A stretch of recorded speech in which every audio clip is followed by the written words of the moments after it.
An introduction to emotional safety.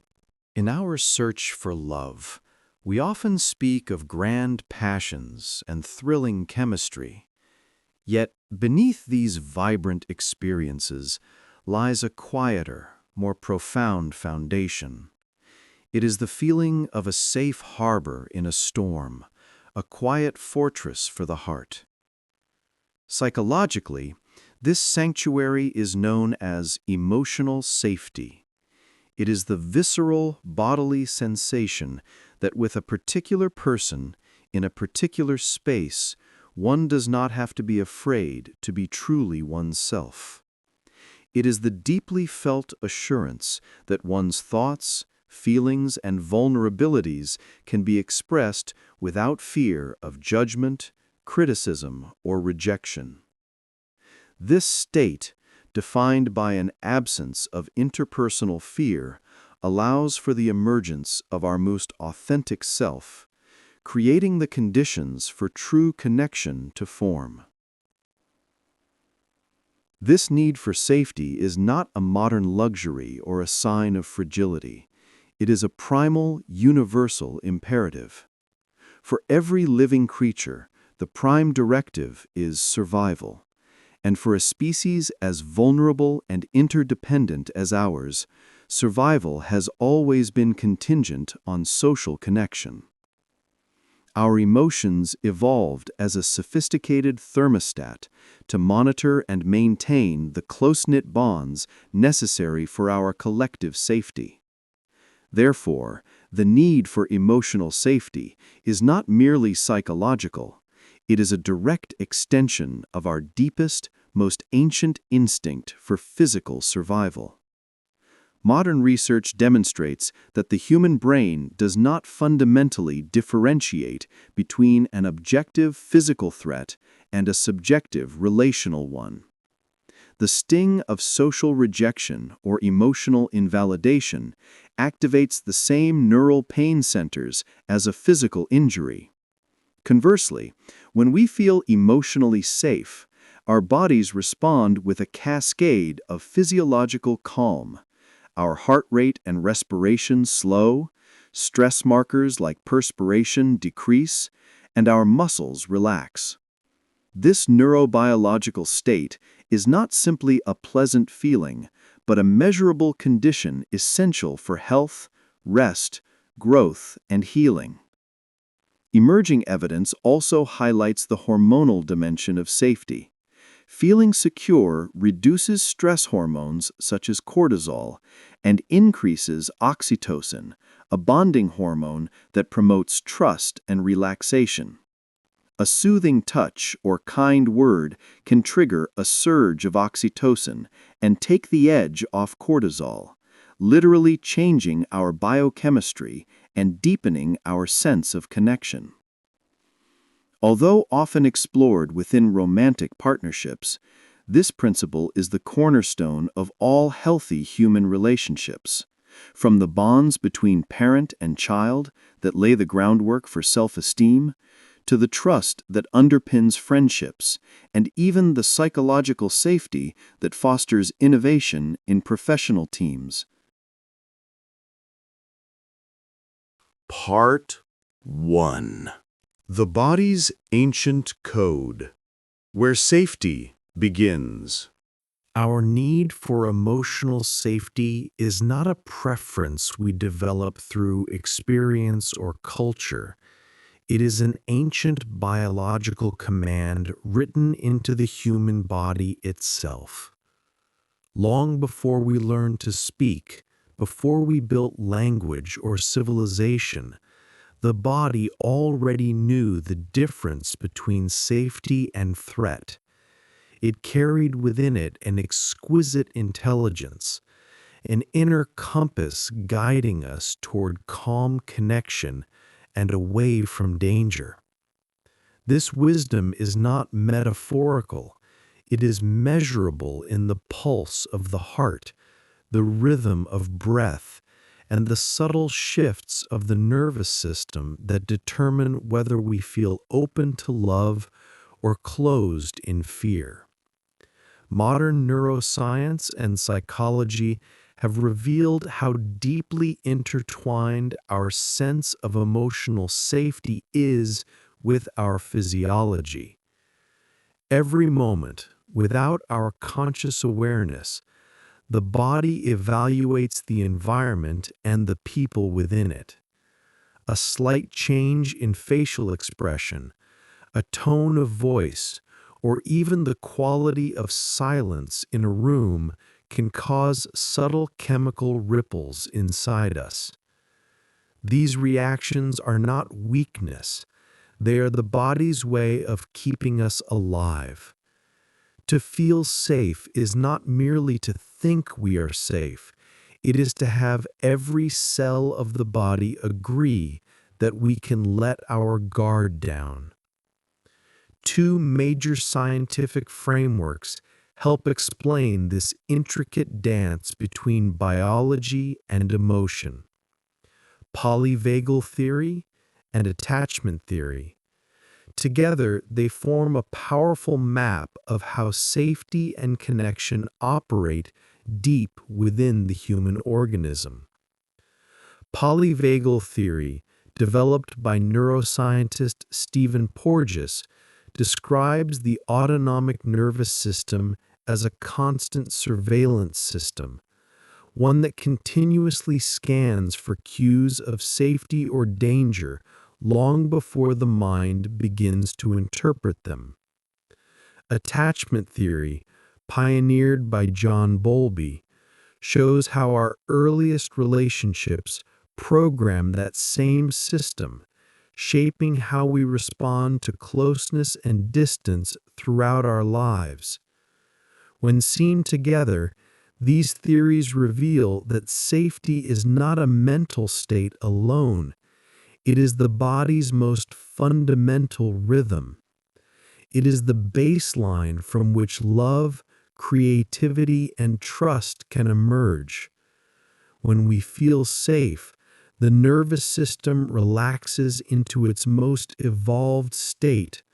Heart rate slows, breathing deepens, digestion resumes, and the mind becomes capable of empathy, learning, and joy. When safety is absent, the body retreats into older, more primitive modes: fight, flight, or freeze, where protection becomes more important than connection. This understanding reframes much of what we experience in relationships. Emotional distance, irritability, or withdrawal are not simply signs of poor communication or lack of will. They are the body's defense strategies in motion. A person who seems cold or avoidant may be unconsciously protecting themselves from threat. Another who clings or over-explains may be trying desperately to restore connection when their nervous system senses distance. In both cases, the root cause lies not in character, but in biology. The nervous system, remembering old patterns of danger, acts to preserve life even at the cost of closeness. Our ancestors depended on this same system for survival. Long before cities, before language, humans survived through social connection. To be safely held within a group meant protection. To be cast out meant danger or death. Over thousands of generations, this truth became encoded in our physiology. That is why the sting of rejection or criticism can hurt as sharply as physical pain, because in neural terms, it is processed in much the same way. The brain does not easily distinguish between a threat to the body and a threat to belonging. In modern life, this same ancient wiring still governs us. When someone's voice softens with kindness, Our vagus nerve sends calming signals to the heart. When a loved one listens without judgment, our breathing slows and our muscles release tension. Conversely, when words turn harsh or unpredictable, cortisol surges and the body braces as if preparing for attack. These shifts may be invisible to the eye, but they shape every conversation, every argument, and every attempt at intimacy. They determine whether the mind opens in curiosity or closes in defense. To understand this is to realize that safety is not a luxury. It is the foundation of all emotional life. Without it, the brain cannot access its higher functions. We cannot think clearly, empathize, or learn from experience when the nervous system is sounding an alarm. But when safety is restored, the entire body reorganizes toward health. The heart synchronizes with steady breath. The immune system strengthens. The mind begins to see possibility where before it saw only threat. Emotional safety is therefore not just a feeling, it is a state of biological alignment that allows human potential to unfold. Polyvagal theory helps us see how this alignment operates moment by moment, tracing the shifting states of calm, activation, and shutdown that formed the hidden architecture of experience. Attachment theory, in turn, reveals how these biological rhythms first take shape through relationship, how the infant's earliest exchanges with a caregiver set the template for how safety is sought and restored throughout life. Together, they explain why love can feel like home and why fear can feel like exile. They show that the longing for connection is not a weakness, but an ancient mandate. And they remind us that every act of emotional repair, every moment of kindness, is a way of speaking directly to the oldest parts of our nervous system, saying in the language of the body itself, "You are safe now." Chapter 1. The Body's Silent Watcher. How Your Nervous System Keeps You Safe. Imagine that every cell in your body carries a quiet guardian, an ancient intelligence that never sleeps. From the moment you take your first breath until your final one, this guardian, the autonomic nervous system, watches over you. It scans every flicker of movement, every tone of voice, every shadow or silence in the room. It asks a single question, again and again: am I safe? This surveillance happens far beneath awareness, long before you have time to reason, long before a thought forms. Your body has already decided whether to relax into connection or prepare for protection. Stephen Porges, the neuroscientist who developed polyvagal theory, gave this unconscious radar a name: neuroception. Unlike perception, which involves deliberate attention, neuroception is automatic, an elegant background process that shapes emotion, physiology, and behavior from moment to moment. The autonomic nervous system operates through three main pathways, each shaped by evolution across millions of years. They function like layers in a living hierarchy, ancient circuits that once guarded survival, and newer ones that allow for connection and calm. At the top of this hierarchy lies the ventral vagal state, the most recent and sophisticated branch of the vagus nerve. When your body senses safety, this pathway awakens quietly, guiding you into a state of calm and social engagement. Your heartbeat steadies, your breathing deepens, and your facial muscles relax. In this state, you can make eye contact, smile naturally, and listen with curiosity. It is the biological foundation of connection, what scientists sometimes call the rest and connect mode. Here, digestion improves, immunity strengthens, and the mind becomes open and creative. Emotional safety does not depend on the absence of threat alone. It arises from the presence of warmth and trust, a friend's steady voice, a loved one's gentle touch, or even the quiet rhythm of shared breathing.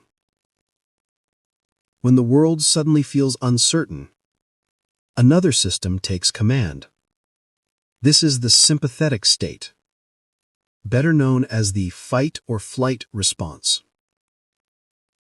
A spark of adrenaline races through the bloodstream, the heart quickens, and muscles tighten, preparing the body for action. This ancient mechanism once helped early humans escape predators or endure danger. Today, it might be triggered by an argument, a looming deadline, or the blare of a car horn. The sympathetic system is not an enemy, it is life's emergency engine. But when it stays engaged for too long, it drains the body. Chronic stress, anxiety, and restlessness appear when the accelerator has been pressed without pause. And when a threat feels utterly overwhelming, the body reaches even deeper into its evolutionary memory.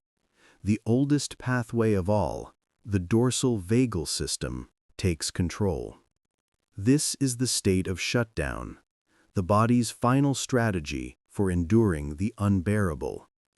Everything slows, the pulse softens, energy fades, and awareness narrows. In the animal world, such stillness can be life-saving, a way of feigning death to escape harm. In humans, however, this ancient response can feel like emotional numbness or disconnection, as if the lights inside have dimmed. The world seems distant, unreachable, and life moves through a kind of quiet fog. Together, these three pathways form the invisible architecture of our daily experience, a silent choreography of safety, activation, and retreat that plays out within us thousands of times a day. They are not flaws or malfunctions, but exquisite adaptations, guiding us toward protection when danger looms, and toward connection when peace returns. Our days are shaped by subtle shifts between these three states. You might begin the morning calm and connected, slip into sympathetic alertness during a busy commute, then retreat into partial shutdown when exhaustion sets in. The transitions are fluid, like a tide that rises and falls in response to the environment. What matters most is flexibility, the ability to return to safety once the danger has passed. This capacity, called autonomic regulation, is one of the most accurate predictors of emotional resilience. Small cues of safety, a smile, rhythmic breathing, or the familiar cadence of a loved one's voice send messages through the ventral vagus that all is well. The heart slows, cortisol levels drop, and oxytocin, the hormone of trust, begins to flow. In that chemistry of calm, the immune system repairs, digestion resumes, and the mind regains perspective.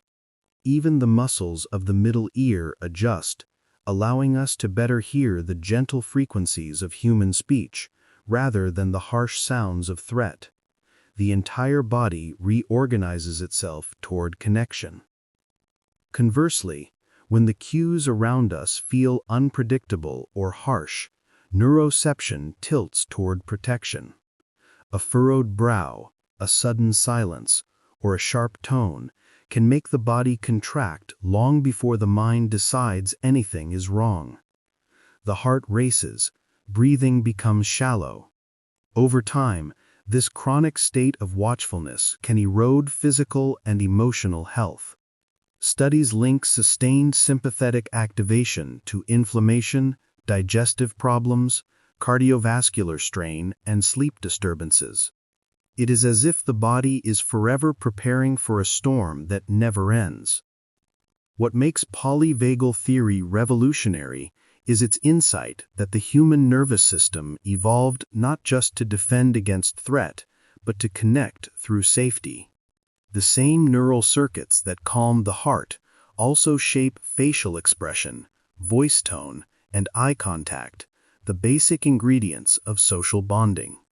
When you feel safe, your voice naturally softens, your face becomes expressive, and others feel safe with you in return. This reciprocal exchange creates a loop of co-regulation, where each person's calm reinforces the others. Think of a baby resting on a parent's chest. The parent's slower heartbeat and steady breathing guide the infant's fragile rhythms toward stability. Decades later, the same principle applies in adult relationships. A friend's attentive silence, a partner's gentle touch, or a teacher's steady tone can all signal to the body that it can lower its guard. Emotional safety is, at its core, physiological safety shared between nervous systems. For those who have endured chronic threat, whether through violence, neglect, or prolonged stress, the body's surveillance system may become overly sensitive. Neuroception begins to misinterpret neutral situations as dangerous. A raised voice, even if not hostile, may feel like an alarm. A moment of silence may trigger fear of abandonment. This is not weakness, but adaptation. The nervous system has learned that safety cannot be trusted, and it remains on alert to prevent harm. Therapeutic approaches informed by polyvagal theory often focus on restoring this internal sense of safety. Breathing exercises, rhythmic movement, mindfulness, and compassionate relationships can gradually recalibrate neuroception. Each experience of genuine calm teaches the body that relaxation is not dangerous. Over time, the pathways of safety strengthen again, like a well-used road becoming smooth after years of neglect. The vagus nerve, stretching from the brainstem through the heart, lungs, and digestive tract, acts as the main highway of this system. The word vagus means wandering, and indeed it wanders through nearly every vital organ, influencing heart rhythm, respiration, and even immune response. When activated through gentle breathing or affectionate contact, the vagus promotes what scientists call the relaxation response. Heart rate variability increases, a sign of adaptability, and the body enters a state that supports healing and creativity. Modern research confirms what many contemplative traditions intuited. Calm connection is medicine. People with stronger vagal tone tend to recover faster from stress, show greater empathy, and maintain better physical health. This is why slow exhalation, singing, chanting, or humming can bring comfort. They stimulate the vagus nerve through rhythm and resonance, telling the body, "You are safe." Understanding polyvagal theory invites compassion, for ourselves and for others. When someone lashes out in anger, they may be caught in the grip of sympathetic activation. When another withdraws into silence, they may be trapped in the dorsal state of shutdown. Recognizing these patterns helps us respond not with judgment, but with empathy. Instead of asking, "What's wrong with you?" we can ask, "What happened to your sense of safety?" Restoring safety is not a matter of willpower. It is a process of gentle reconnection. Warm tone, consistent presence, and predictable kindness help the nervous system relearn trust. Over time, the body rediscovers its natural rhythm, the graceful alternation between alertness and rest, between solitude and connection. The autonomic nervous system is not simply a collection of reflexes. It is the biological foundation of our social life. Every smile exchanged, every calm word spoken, is a message traveling along ancient neural pathways refined by evolution to keep us together. To feel safe in another's presence is to allow the full orchestra of the body, heart, lungs, voice, eyes, and mind to play in harmony. When we grasp this, we begin to see that emotional well-being is not only psychological, but physiological. The path to peace often begins not with thought, but with breath. By breathing slowly, speaking kindly, and seeking calm company, we invite the ventral vagal state to return. In that state, the world softens, the heart beats a little steadier, and the timeless guardian within us finally whispers the words it longs to say. You are safe now. Chapter 2. Why we long to feel safe with someone. Every human being begins life with a question written quietly into their nervous system. Am I safe with you? Long before we can speak, long before we understand words like trust or love, our bodies learn to read the world through the faces, voices, and touches of those who care for us. The newborn arrives helpless, yet equipped with a powerful instinct to reach out, to seek closeness, and to cry for comfort when the world feels too large. This longing for connection is not sentimental, it is biological. It is how the human species survived.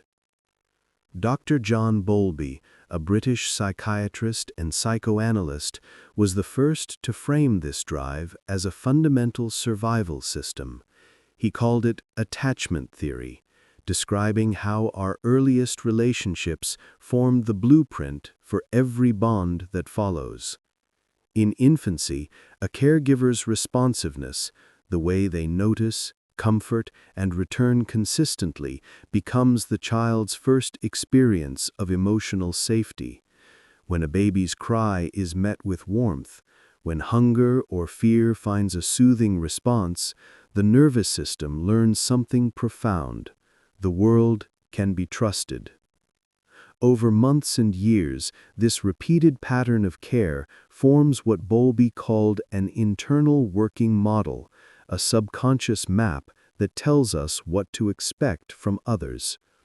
It is a kind of emotional template written into both body and mind. Children whose caregivers were reliably present develop what psychologists call secure attachment. They grow to feel that closeness is safe, that help will come when needed, and that love does not vanish when mistakes are made. This trust becomes the foundation of emotional resilience, allowing them to explore the world with curiosity and confidence. Their nervous systems, regulated by years of co-regulation, more easily find the calm ventral vagal state described by polyvagal theory, the state where safety and connection feel natural. But for many, the story unfolds differently. When care is inconsistent, neglectful, or frightening, the body adapts in ways meant to protect. Some children learn that to stay safe, they must cling tightly to others, becoming hypervigilant to any sign of rejection or withdrawal. Others learn the opposite lesson, that reaching out leads to disappointment or pain, and so they turn inward, numbing their longing and becoming self-reliant to survive. These adaptations are known as insecure attachment styles, and they are not flaws in character.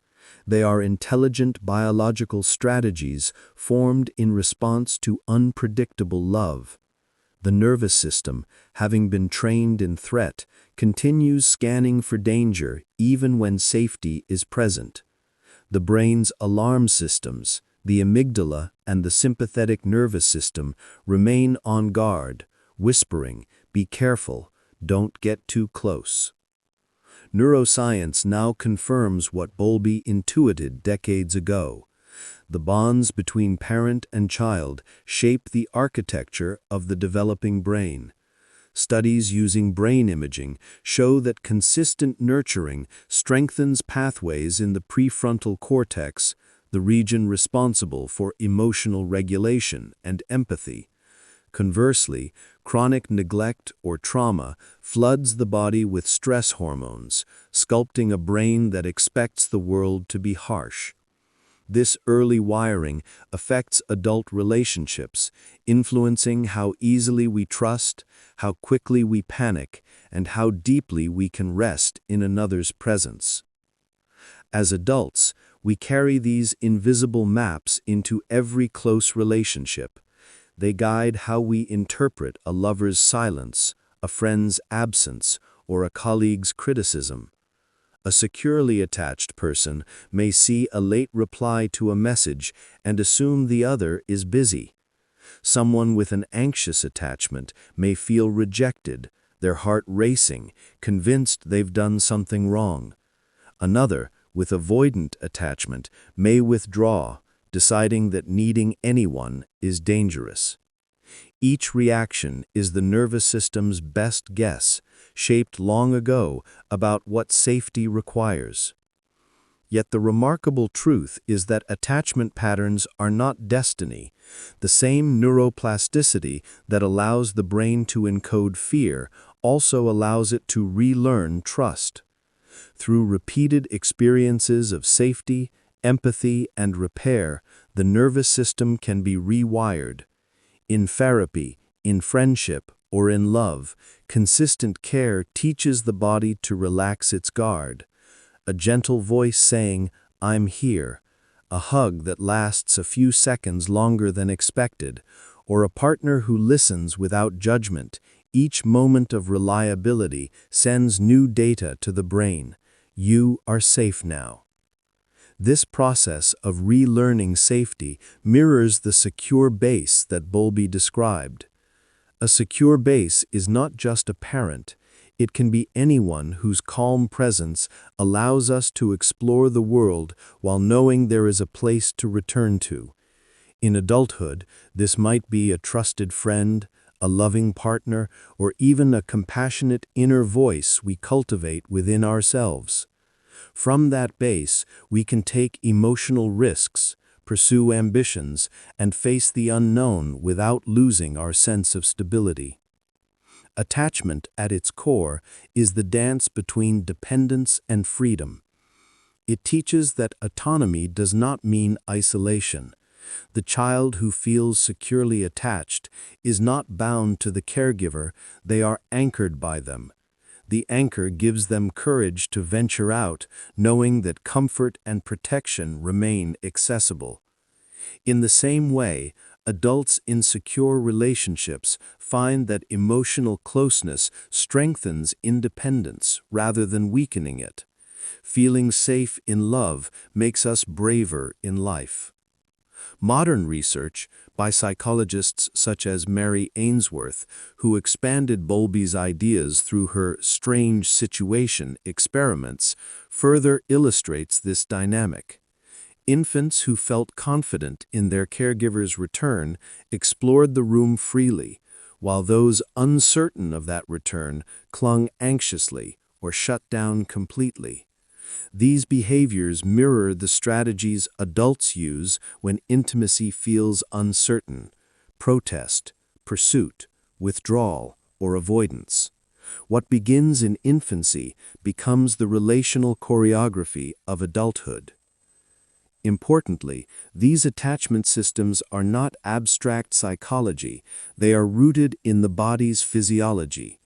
When we are securely attached, our autonomic nervous system operates in the ventral vagal state, calm, open, socially engaged.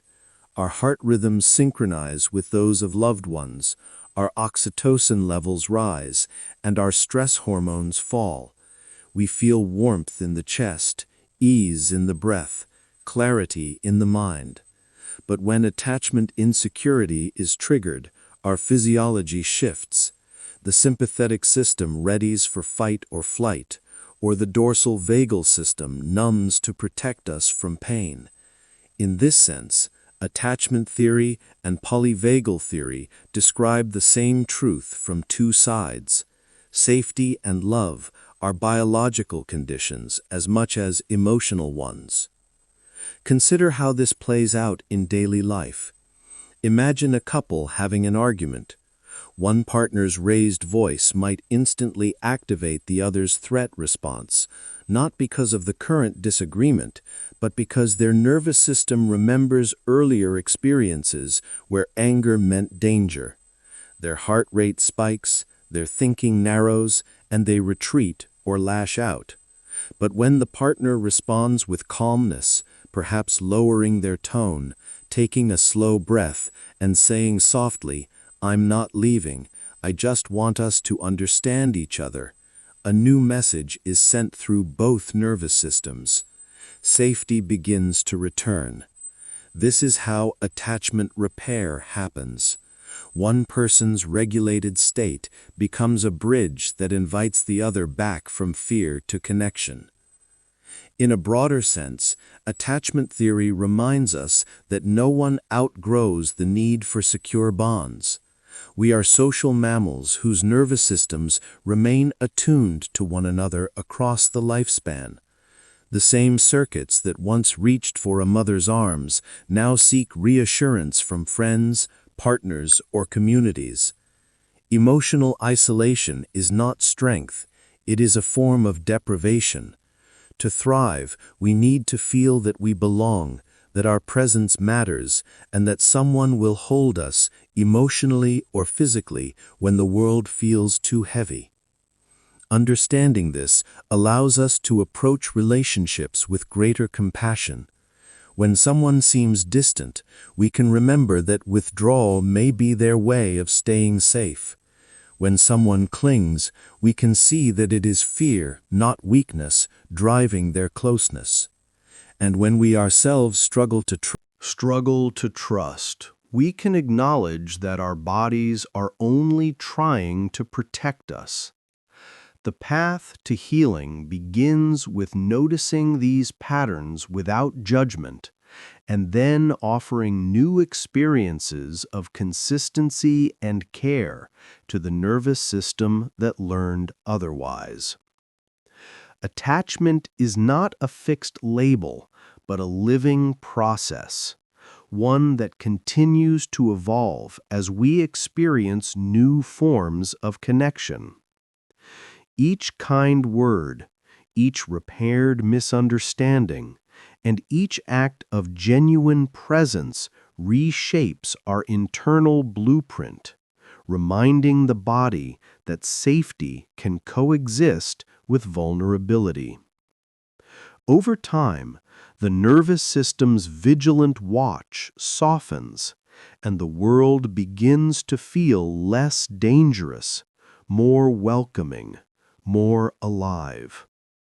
In the end, the essence of Bowlby's theory can be felt in a simple truth. Love is the first environment we ever know. When it is safe, it teaches the heart to expand. When it is unsafe, it teaches the heart to defend. But even hearts that have learned to defend can learn again to open. For within every human being lies the same enduring blueprint, the quiet hope that somewhere, in someone's steady presence, we might finally feel at home. Chapter 3. How we calm each other without words. Human beings are not designed to regulate themselves in isolation. From the very first breath of life, The rhythm of our body is tuned by others, the warmth of a parent's skin, the steady beat of a heart close to our ear, the calm tone that tells us we are safe. Our nervous systems, though housed in separate bodies, are built to communicate in ways deeper than words. This silent conversation continues throughout life, in every friendship, partnership, and family bond. Scientists call it co-regulation, the mutual exchange of safety signals that align two nervous systems into harmony. In adulthood, the systems described by polyvagal theory and attachment theory converge into this quiet dance of physiology. When one person's nervous system drifts into distress, another's calm presence can become the anchor that steadies them. This is not metaphor, but measurable biology. Studies show that when two people feel emotionally close, their heart rates, breathing patterns, and even micro-movements of the eyes begin to synchronize. The human body, quite literally, tunes in to the rhythms of another. A soft voice, a gentle glance, or a reassuring hand on the shoulder sends messages through the vagus nerve, lowering cortisol, slowing the pulse, and restoring a sense of safety. Imagine a couple at the end of a long day. One partner walks through the door tense, shoulders raised, breath shallow, mind still spinning from work. Without speaking, the other notices and greets them softly, perhaps placing a hand on their back or simply offering quiet presence. Gradually, the stressed partner's breathing begins to match the slower rhythm of the calmer one.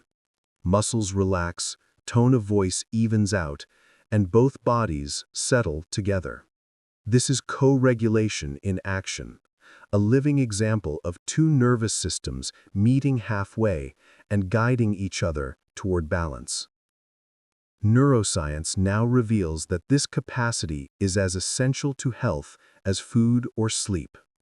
When we are isolated or surrounded by threat, our sympathetic system, responsible for fight or flight, stays active too long. Stress hormones flood the bloodstream, keeping the body in a state of readiness that never resolves. Over time, this can lead to exhaustion, irritability, and even physical illness.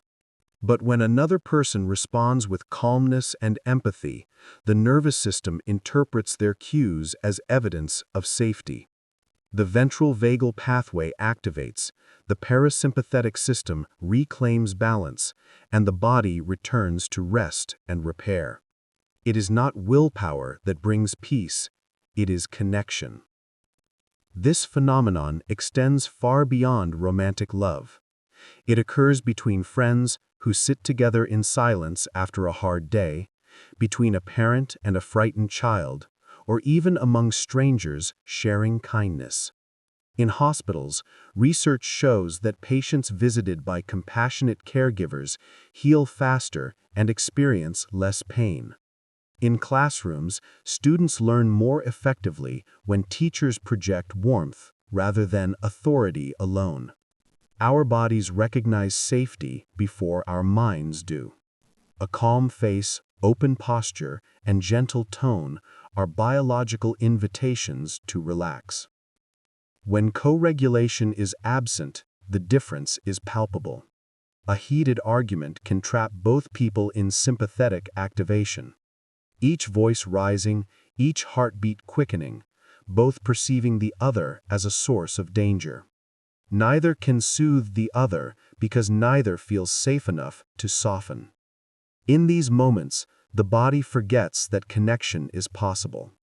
But when one person can remain grounded, slowing their breath, lowering their tone, and listening instead of reacting, they become an external ventral vagal brake for the other. Their steadiness acts as a signal to the threatened nervous system. You are not in danger now. Slowly, the storm passes.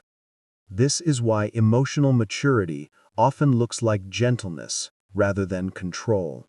It is the strength to remain regulated enough to help another return to calm. The science of co-regulation also explains why empathy feels healing. When someone listens to us with genuine understanding, neurons in our brain's limbic system fire in synchrony with theirs. These mirror neurons allow us to experience another's emotion as much as if it were our own. This resonance is not imagination, it is a biological bridge. Through it, we know we are not alone. Even hearing a voice that conveys compassion can reduce pain responses in the brain's anterior cingulate cortex. Words matter, but tone matters even more. The nervous system listens for sincerity beneath language, deciding whether to open or to defend. Co-regulation operates across every stage of life. In infancy, it is a caregiver's soothing rhythm that teaches the developing brain how to return to equilibrium. In adulthood, it becomes a skill we both offer and receive. When a friend is anxious, we can help by slowing our own breathing, maintaining gentle eye contact, and responding with warmth rather than urgency. These are not psychological tricks, they are signals that activate safety circuits in the other's body. In time, such exchanges strengthen trust, weaving invisible threads of connection that make relationships resilient. Modern psychology refers to this process as emotional attunement, being aware of another's internal state and adjusting our own to support it. A well-attuned person listens not just with their ears, but with their whole presence. They notice subtle changes in expression, pauses in speech, or shifts in posture. Their response is not to fix or to advise, but to be with. This shared regulation builds the foundation for emotional safety described earlier. It tells the body, you don't have to face this alone. Co-regulation also extends inward, forming the basis for self-regulation. Each time we are soothed by another, the brain learns how to replicate that calm state on its own. Over years, the capacity to comfort ourselves grows from the memory of being comforted. This is why people raised in secure, nurturing environments often find it easier to manage stress. They carry within them an internalized sense of safety, like an echo of every kind voice they have ever heard. For those who lacked that consistent care, self-regulation can still be learned later in life through therapy, mindfulness, and relationships that model steadiness. The nervous system remains plastic, capable of rewiring through new experiences of warmth and trust. One of the most beautiful demonstrations of co-regulation comes from studies of infants and parents. When a baby cries, a caregiver's immediate instinct is to sway, hum, or speak softly.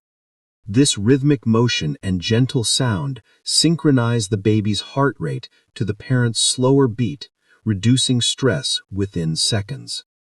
The same principle applies in adult intimacy. A soothing embrace or rhythmic breathing together can restore calm faster than reasoning alone.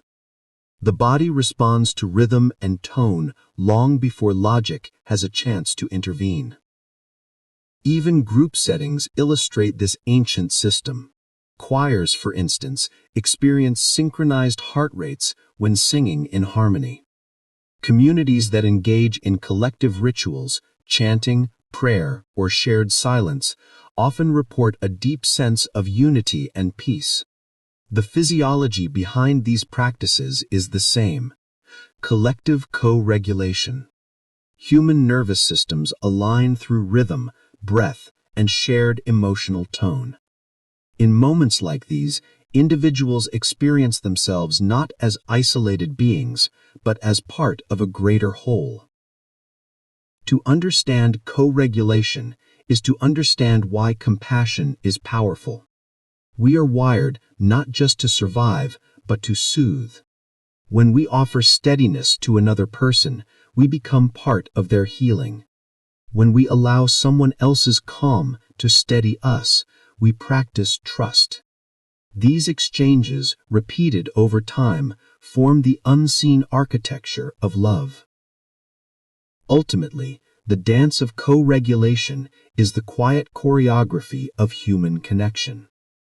It is the rhythm of shared breath, the silence between words, the comfort of being seen and accepted as we are. It reminds us that strength is not the absence of need, but the willingness to let others help regulate our storms. In this mutual exchange, two nervous systems. Part 2. Clearing the fog. What emotional safety is not. Before we can fully understand what emotional safety truly is, we must first clear away the misunderstandings that often surround it. Many people mistake safety for comfort, or for a life free of disagreement, or for perfect compatibility between two souls who never collide. But true safety is not the absence of friction. It is the quiet confidence that connection will hold steady through it. It is not a promise that nothing will hurt, but the assurance that when pain arrives, repair and understanding will follow. This distinction matters deeply, because the idea of emotional safety is sometimes misinterpreted as fragility, as if to be safe is to be sheltered from life's storms. Yet in reality, safety is what allows us to face the storm without collapsing. It is the inner strength that grows from trust, the calm center that remains steady while emotions rise and fall.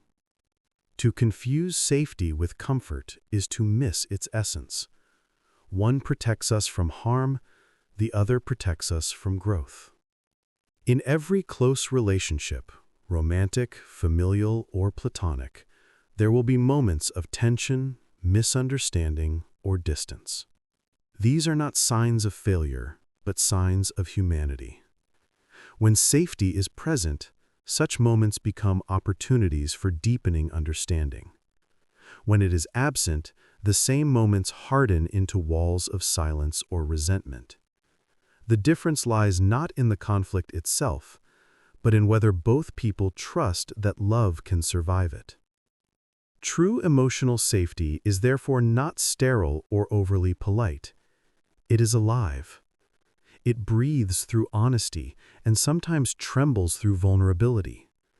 It allows people to speak truths that might be uncomfortable, to admit needs that might have once felt shameful, and to stay in connection even when voices shake. Without this freedom, relationships become polite performances, pleasant on the surface, but hollow underneath. Understanding what emotional safety is not helps us see the quiet traps that many well-meaning people fall into. One of these traps is the belief that peace means the absence of disagreement, that love should always sound soft, never strained. Another is the notion that safety is simply comfort, that if something feels hard, it must be unsafe. And a third misunderstanding is the assumption that safety requires perfect compatibility, that we can only feel secure when our partner mirrors our values, habits, or emotional rhythms. Each of these myths can quietly suffocate a relationship.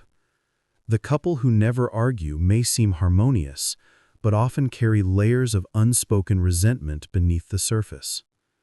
The friend who avoids every difficult conversation may maintain calmness on the outside while feeling unseen within. The partners who prize compatibility above all else may enjoy early ease, but crumble when life forces them to change in different directions. When viewed through the lens of neuroscience and attachment theory, these patterns reveal something important. The human nervous system does not equate stillness with safety. A body can be silent yet tense, smiling yet afraid. True safety is not the absence of movement. It is the presence of regulation, the ability to expand and contract without fear of breaking. Like a well-tuned instrument, a safe relationship resonates with both calm and intensity, with both harmony and dissonance, returning always to balance. The process of clarifying what safety is not helps us reclaim its strength. Safety is not about suppressing discomfort, but about creating a relational space sturdy enough to hold it. It does not demand perfection, it invites repair. It does not eliminate vulnerability, it celebrates it as the birthplace of connection. To feel safe with someone is not to feel constantly pleased or validated. It is to know that your truth, even when messy or inconvenient, will not cost you the bond itself. Seen this way, emotional safety is far from fragile. It is robust, flexible, and resilient. It thrives in relationships where conflict leads to understanding, where discomfort sparks growth, and where difference becomes a bridge instead of a barrier. It welcomes the full range of human experience: joy and sorrow, agreement and tension, silence and speech, and holds them all within the steady frame of trust. In the chapters that follow, we will untangle 3 of the most common misconceptions about emotional safety. That safety means the absence of conflict. In truth, conflict can coexist with love. It can even strengthen it when handled with care. That safety means constant comfort. Real safety allows for honest discomfort. It makes growth possible, not just ease. That safety means compatibility. Compatibility may start a relationship, but safety sustains it through change. Understanding these distinctions frees us from chasing an impossible ideal of perpetual harmony. It reminds us that love's depth is not measured by how often we avoid pain, but by how gracefully we return to each other after it. In the next chapters, we will explore these misconceptions more closely. We will see that the path to emotional safety is not paved with silence or sameness, but with courage, curiosity, and repair. For only when we stop mistaking comfort for safety can we begin to build the kind of connection that endures, the kind that breathes, bends, and heals. Chapter 4. Not the absence of conflict. Many people imagine that a truly loving relationship must be peaceful at all times, free from argument or tension. Yet, in reality, a relationship without any visible conflict is rarely a sign of harmony. More often, it reveals an invisible distance, an emotional stillness where one or both partners have learned to silence parts of themselves to keep the peace. Beneath the calm surface, frustration gathers quietly, like sediment settling in deep water. Over time, that unspoken tension becomes heavier than any honest disagreement could ever be. True emotional safety is not measured by the absence of conflict, but by the freedom to disagree without fear. In a healthy relationship, conflict is not a sign of failure. It is a sign that both people feel secure enough to reveal their true selves. When you can express disappointment, frustration, or pain, and know that you will still be heard and cared for, you are standing on the firm ground of trust. Human beings are not identical. We come from different histories, carry different temperaments, and interpret the world through our unique nervous systems. It is natural, therefore, that our needs and boundaries will sometimes clash. One person may long for quiet, while the other seeks connection. One may need time to process emotions, while the other prefers to resolve things immediately. These differences are inevitable. What determines the strength of a bond is not whether conflict arises, but how both people navigate it. In emotionally safe relationships, conflict unfolds with an underlying respect. Voices may rise, but dignity remains intact. Both partners recognize that they are arguing with someone they love, not against an enemy. Each tries, even in moments of tension, to preserve the bridge between them. They understand that words can wound, but they also know that repair is possible, that an apology, a gentle touch, or a moment of sincere reflection can bring them back to calm. Contrast this with relationships where conflict is suppressed. In those settings, fear replaces honesty. One partner may bite their tongue to avoid triggering anger. Another may withdraw entirely, convinced that disagreement only leads to punishment or distance. On the surface, things seem tranquil, but beneath the stillness is loneliness. Without open expression, intimacy cannot deepen. As psychologist Harriet Lerner observed, the avoidance of conflict is the avoidance of truth. And without truth, love becomes shallow, unable to grow roots.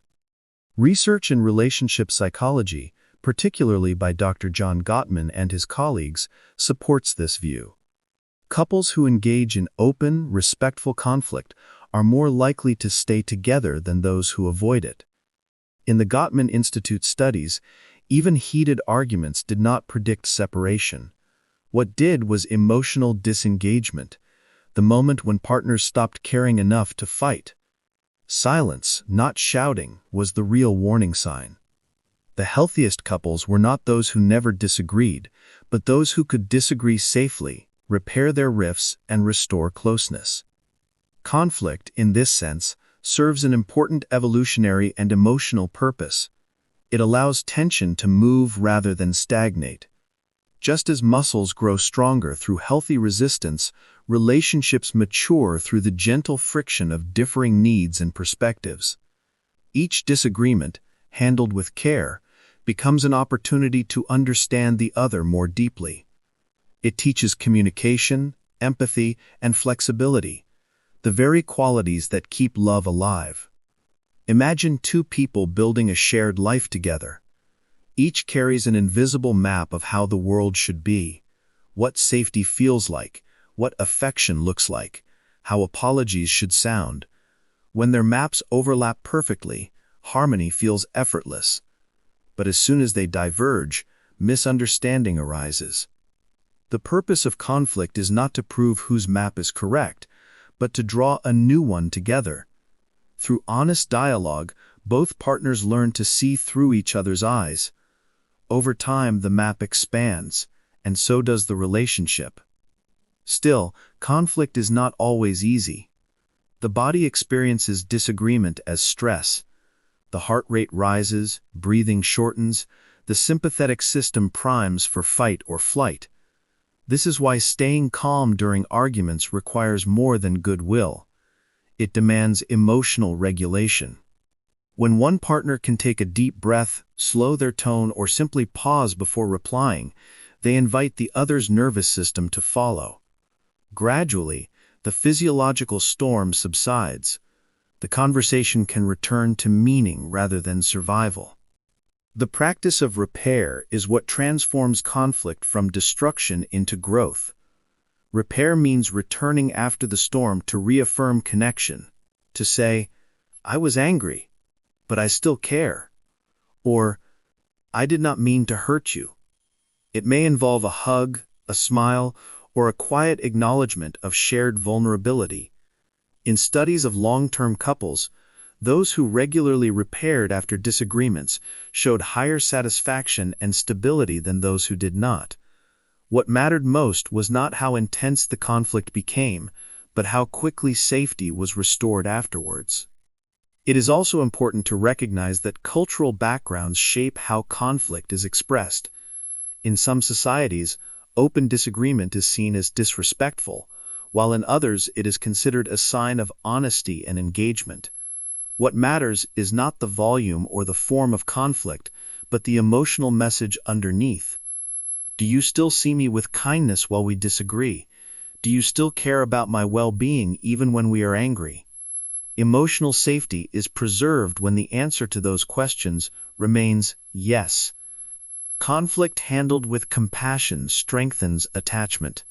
When two people can confront their differences and emerge still connected, trust deepens. The nervous system learns, Even when tension arises, I am not abandoned. I can be myself and still belong. This reassurance allows the body to relax into greater openness. Over time, partners who master this dance of rupture and repair build relationships that are both resilient and tender, able to withstand storms without losing warmth. It is worth remembering that a relationship's greatest test is not how rarely conflict occurs, but how gracefully two hearts find their way back to each other afterwards. Love that has never been tested by disagreement remains unproven. Love that has weathered honest conflict and chosen reconciliation carries a quiet strength. It knows, through experience, that closeness can survive imperfection. In the end, emotional safety is not a promise of perpetual peace.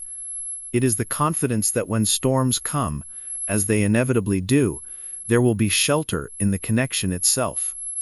The goal is not to build a world without waves, but to learn to sail together, trusting that neither will abandon the other when the water becomes rough. Conflict, when met with care, does not erode love. It polishes it, revealing again and again the strength of what holds two people together. Chapter 5. Not Mere Comfort. There is a quiet misunderstanding that often lingers beneath the idea of emotional safety. Many people assume that if a relationship feels safe, it must always feel easy, that comfort and safety are the same. But this is only a partial truth. Comfort can exist without depth, and safety can exist in the midst of honest discomfort.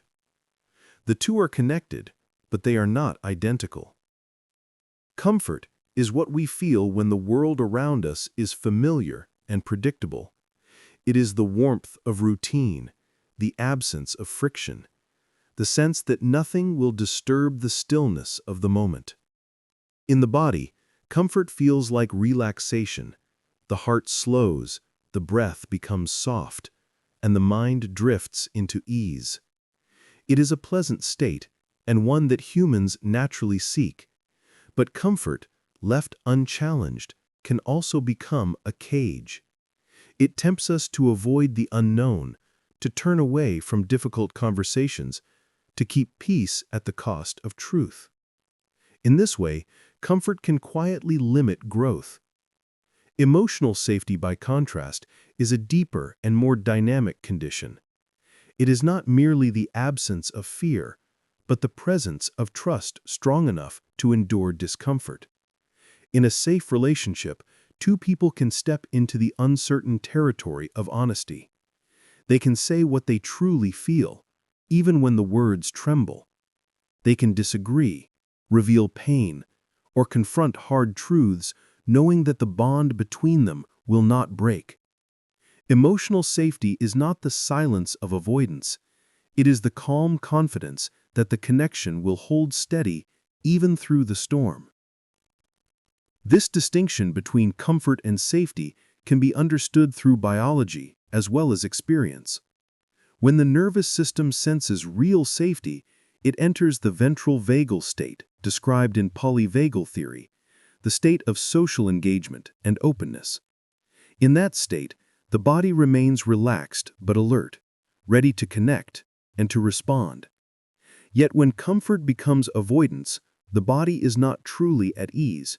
It is merely frozen in the dorsal vagal state, suppressing energy to minimize threat. Outwardly, this may look like peace, but inwardly, it is the stillness of fear, a nervous system trying not to awaken conflict. The difference between those two states can be felt as the difference between calm aliveness and quiet numbness. Consider a couple who never argue. To an outsider, they may appear harmonious, but perhaps one partner is quietly shrinking, withholding opinions to prevent disagreement. The air between them becomes thin, free of tension, but also free of vitality. Over time, such silence erodes intimacy. The relationship becomes a careful performance of comfort, not a living exchange. By contrast, in a truly safe relationship, conversations can touch difficult subjects. Feelings of hurt or misunderstanding can surface without destroying connection. There may be tears or frustration, but underneath it all is an unspoken faith. We can face this together. That faith is what defines real safety. In psychological research, particularly in the work of Brené Brown and the Gottman Institute, this distinction has been repeatedly observed. Brené Brown describes vulnerability as the birthplace of love and belonging. But vulnerability cannot exist without safety. It takes courage to be fully seen, and courage grows only where safety allows it. Likewise, Gottman's studies of long-term couples reveal that healthy relationships are not those without disagreement, but those where repair and curiosity follow conflict. The couples who thrive are the ones who view uncomfortable moments not as threats, but as invitations to understand each other more deeply. Growth always requires a degree of discomfort. The same is true in relationships as in nature. A seed cannot remain in the safety of the soil forever. It must split open in the dark, pushing through resistance to reach light. In the same way, emotional safety provides the soil, the nourishment, and the protection that allow this process of transformation to occur. Without it, challenge feels dangerous and growth becomes impossible. But within it, even discomfort becomes meaningful, a step toward greater connection and mutual understanding. In families, this principle is visible in how children learn about themselves and the world. When a child knows they are loved unconditionally, they can tolerate correction, frustration, and disappointment. Their nervous system reads the parent's consistent warmth as a sign that mistakes are survivable. Over time, this becomes an internal sense of safety that allows them to explore, learn, and take healthy risks. The same process continues in adulthood. A partner's empathy, even during disagreement, reassures us that we can face truth without fear of abandonment. Safety does not eliminate discomfort, it transforms it into growth. The workplace offers another reflection of this pattern. Psychological research into organizational behavior has shown that teams with psychological safety outperform those that avoid conflict. When employees feel safe to speak honestly, question ideas, or admit mistakes, creativity and cooperation flourish. But in teams where comfort is mistaken for harmony, silence dominates. People stop voicing concerns, innovation withers, and tension accumulates beneath a polished surface. The same dynamic exists in every human bond. Where truth cannot be spoken, trust eventually dies. To cultivate emotional safety, we must therefore welcome discomfort as part of love's natural rhythm. Safety does not mean constant serenity. It means stability amid movement. It means building a relationship strong enough to contain the full range of human emotion, joy, anger, fear, tenderness, and everything in between. When safety is real, we can face our own shadows and each other's imperfections without retreating. We learn to say, "This is hard, but I'm still here." And through that commitment, a deeper comfort eventually returns. Not the fragile comfort of avoidance, but the enduring peace of authenticity. It is the calm that comes from being known completely and accepted as we are. This kind of comfort is not something we protect by avoiding life. It is something we earn by facing it together. Emotional safety, then, is both the shelter and the forge of love. It gives us the strength to step into discomfort, to speak truth with kindness, to listen even when it hurts. It is the invisible assurance that our connection can withstand tension, that honesty will not drive us apart. In its presence, comfort ceases to be a hiding place and becomes a home, a place where we can rest, recover, and continue the lifelong journey of growing side by side. Chapter 6. Not the same as compatibility. One of the most enduring misunderstandings about relationships is the idea that emotional safety and compatibility are the same. They are often spoken of together, as if the two naturally coexist. Yet while compatibility can make connection feel effortless in the beginning, it is emotional safety that determines whether that connection can endure through time, change, and difficulty. Compatibility usually refers to the pleasant alignment of surface elements, shared interests, similar values, matching temperaments or lifestyles that fit neatly together. It feels like harmony, the thrill of meeting someone who enjoys the same music, shares your sense of humor, or sees the world through a familiar lens. These similarities can bring joy, and they often make relationships easier in their early stages. But compatibility alone is not enough to sustain a bond when life inevitably introduces friction. Emotional safety goes deeper. It is not about sameness.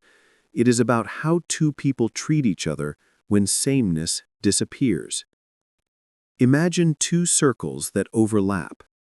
The shared area represents compatibility, the places where lives, values, and preferences align. But the larger, more revealing areas are the parts that do not overlap. These are the spaces where emotional safety is tested, the moments when one partner changes, when opinions differ, when life brings challenges neither expected. Emotional safety determines whether those differences lead to curiosity or to conflict, to deeper understanding or quiet distance. It is what allows two distinct individuals to remain connected without needing to become identical. Psychologists have long observed that attraction based purely on compatibility tends to fade as people grow.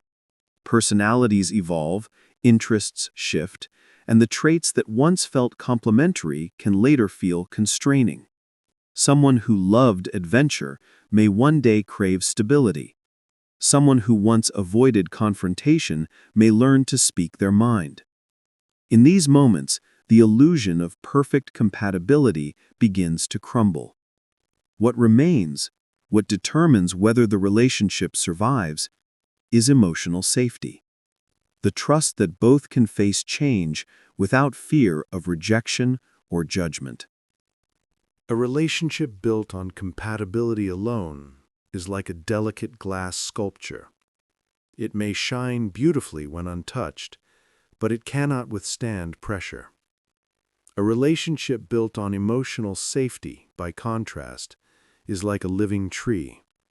It bends, adapts, and continues to grow through seasons of transformation. The tree's roots, mutual respect, empathy, and trust hold firm even when its branches move in different directions. This resilience arises from specific patterns of interaction that researchers have studied for decades. Dr. Sue Johnson, a leading expert on attachment in adult relationships, describes emotional safety as the secure bond that allows people to risk being themselves. When partners feel secure, they can express vulnerability without fear of ridicule or abandonment. They can admit mistakes, express needs, or share dreams that diverge from the others without triggering defensive reactions. This ongoing cycle of openness and repair is what keeps the connection alive. Compatibility may open the door, but safety keeps the room livable. Consider how this plays out in everyday life. Two people might share the same taste in books, the same favorite meals, even the same sense of humor, but if one feels criticized every time they speak honestly, compatibility offers little comfort. Shared interests cannot protect the nervous system from the stress of judgment or emotional unpredictability. By contrast, two people with few common hobbies may feel deeply connected if they listen with warmth, respond with care, and make each other feel safe to be authentic. Emotional safety transforms difference into intimacy. In biological terms, emotional safety activates the body's social engagement system. The ventral vagal pathways allow us to stay calm and connected even when conversations turn difficult. When the body senses safety, the heart rate stabilizes, breathing deepens, and the prefrontal cortex, the part of the brain responsible for empathy and perspective, remains active. This state makes understanding possible. In its absence, when the body senses threat, the sympathetic system takes over. Voices rise, defensiveness increases, and logic fades. Without emotional safety, even compatible partners may find themselves locked in cycles of misunderstanding. The danger of overvaluing compatibility is that it encourages passivity. People may believe that if they find the right person, the relationship will simply work. But research consistently shows that long-lasting relationships depend less on initial compatibility and more on the skills of emotional regulation, empathy, and repair. These are not traits we find, they are abilities we practice. Safety is built, moment by moment, through small acts of consistency and care, through listening without interruption, apologizing without pride, and responding with kindness even when tired or frustrated. It also requires flexibility. Over time, every person evolves, sometimes in unpredictable ways. Careers shift, beliefs mature, health changes, and life introduces losses and surprises. A bond that depends on remaining the same is fragile. But one grounded in emotional safety can expand to accommodate each person's unfolding self. When partners can say, "You are changing, and I am willing to learn who you are becoming," they protect the relationship from the erosion of time. This adaptability is what makes emotional safety the true foundation of love. In therapy, couples often rediscover this truth. They may come believing their incompatibilities are the problem. Different priorities, communication styles, or temperaments. Yet as they learn to create safety through empathy and attunement, those differences lose their sharpness. What once felt like a threat becomes a point of balance. One partner's caution tempers the other's impulsiveness. One's emotional depth balances the other's practicality. In the presence of safety, diversity becomes strength. To see the difference clearly, think of emotional safety as a verb rather than a noun. Compatibility is something we have, safety is something we do. It is created in how we respond when someone stumbles, how we listen when the other disagrees, and how we repair when we have hurt each other. It is the ongoing practice of saying, through words and actions, "You matter to me," even when we are not aligned. Such messages calm the body, deepen trust, and make love sustainable. Ultimately, compatibility determines how love begins, but emotional safety determines how it continues. When shared interests fade or life takes unexpected turns, it is safety that keeps two people tethered, not by similarity, but by choice. In that shared safety, love becomes less about perfect alignment and more about steadfast presence. It becomes the quiet courage to face difference without retreating, to stay curious instead of defensive, and to keep building a home where both can evolve freely. Over a lifetime, even the most harmonious couples will encounter change. What once fit perfectly may one day require adjustment, conversation, and patience.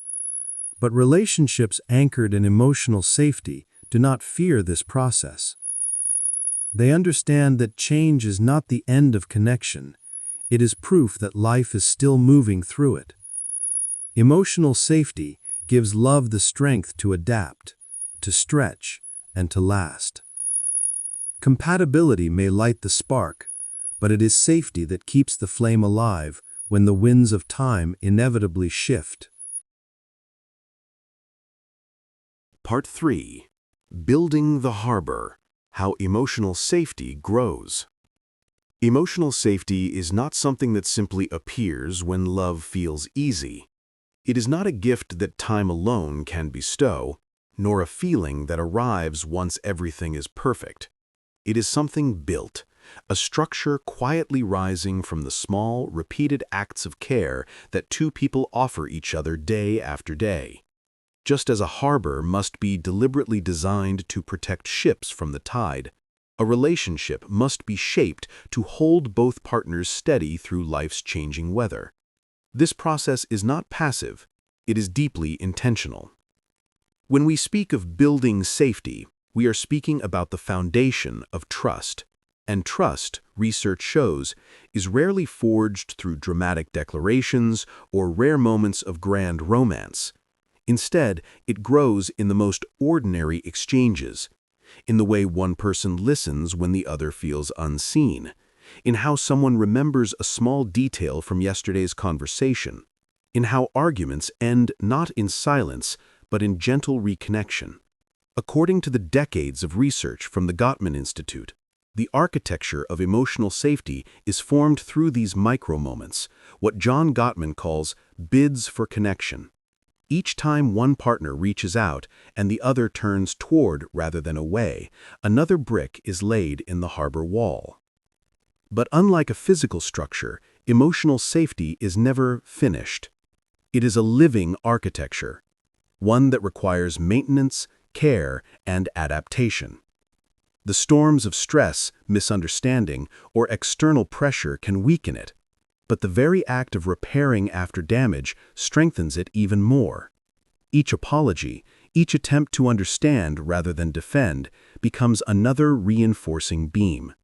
Over time, this rhythm of rupture and repair creates resilience.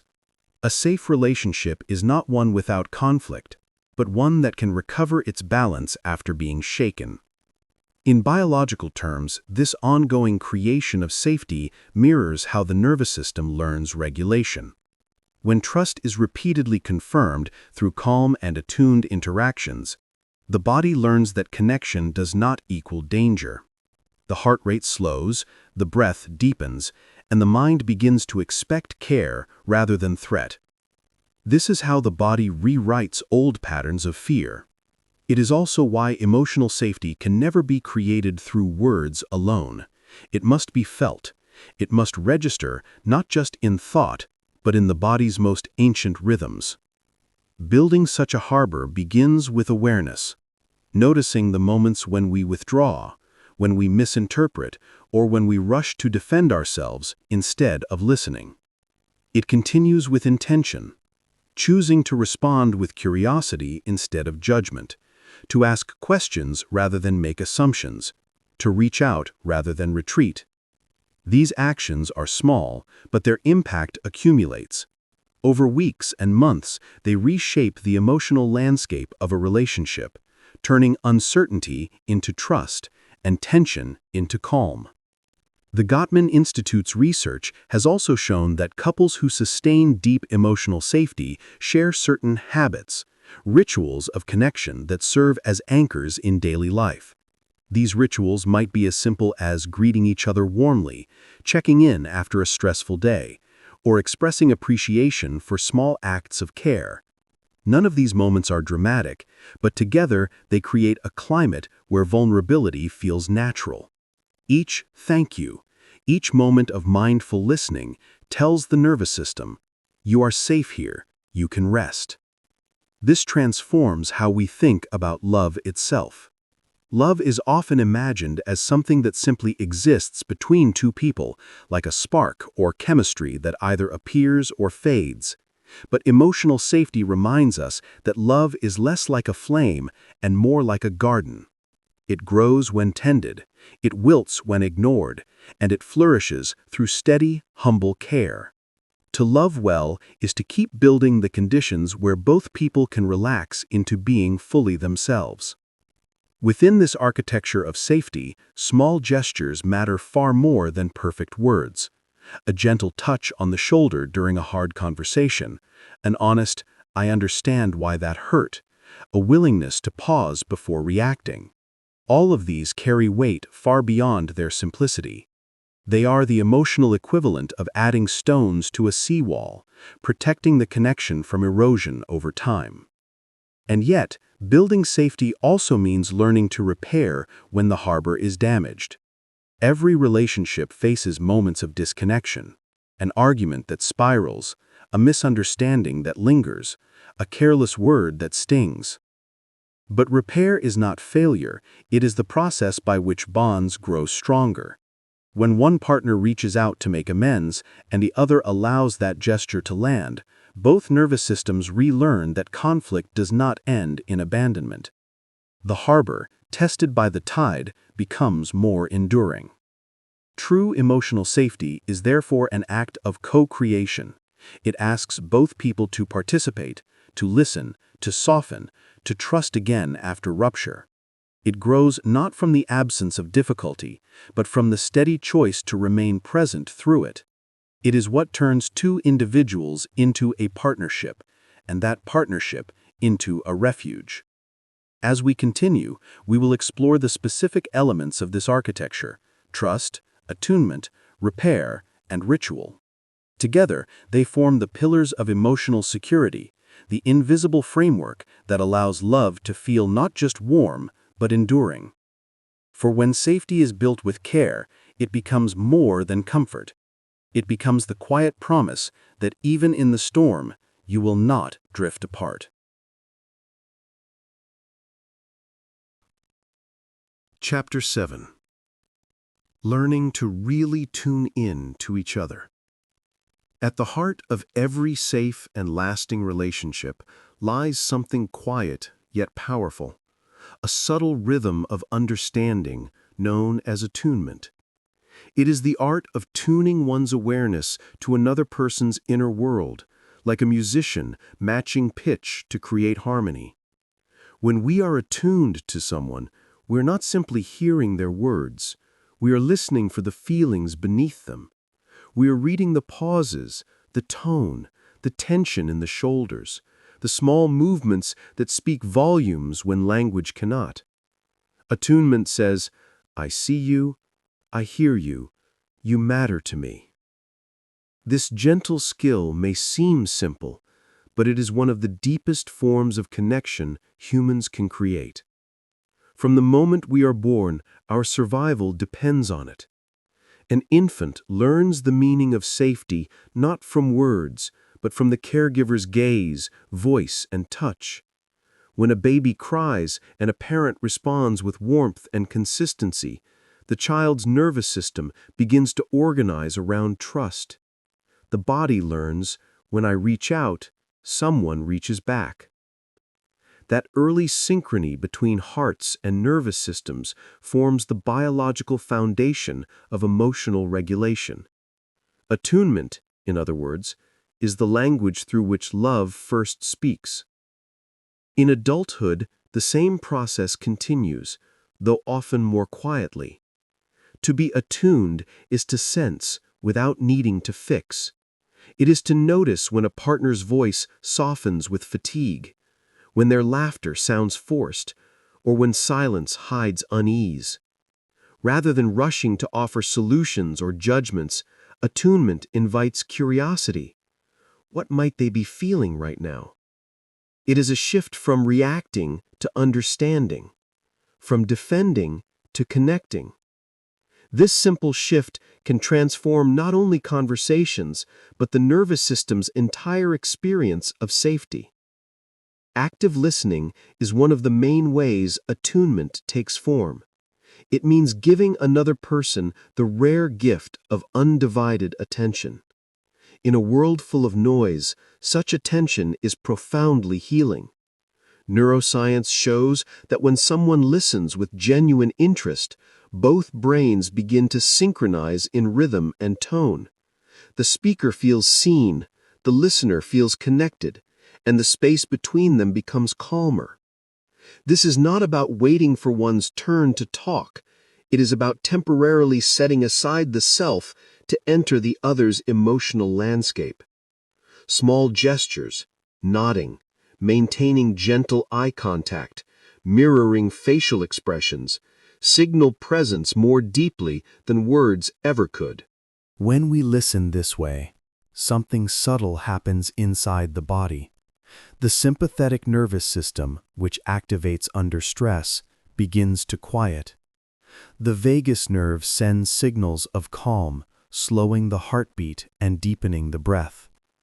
The listener's state of calm becomes contagious, helping the speaker's body find safety as well. This is the essence of co-regulation through communication. It reminds us that emotional understanding is not only psychological, it is biological. The body knows when it is being heard. Yet listening alone is not enough. The second element of attunement, validation, completes the bridge of understanding.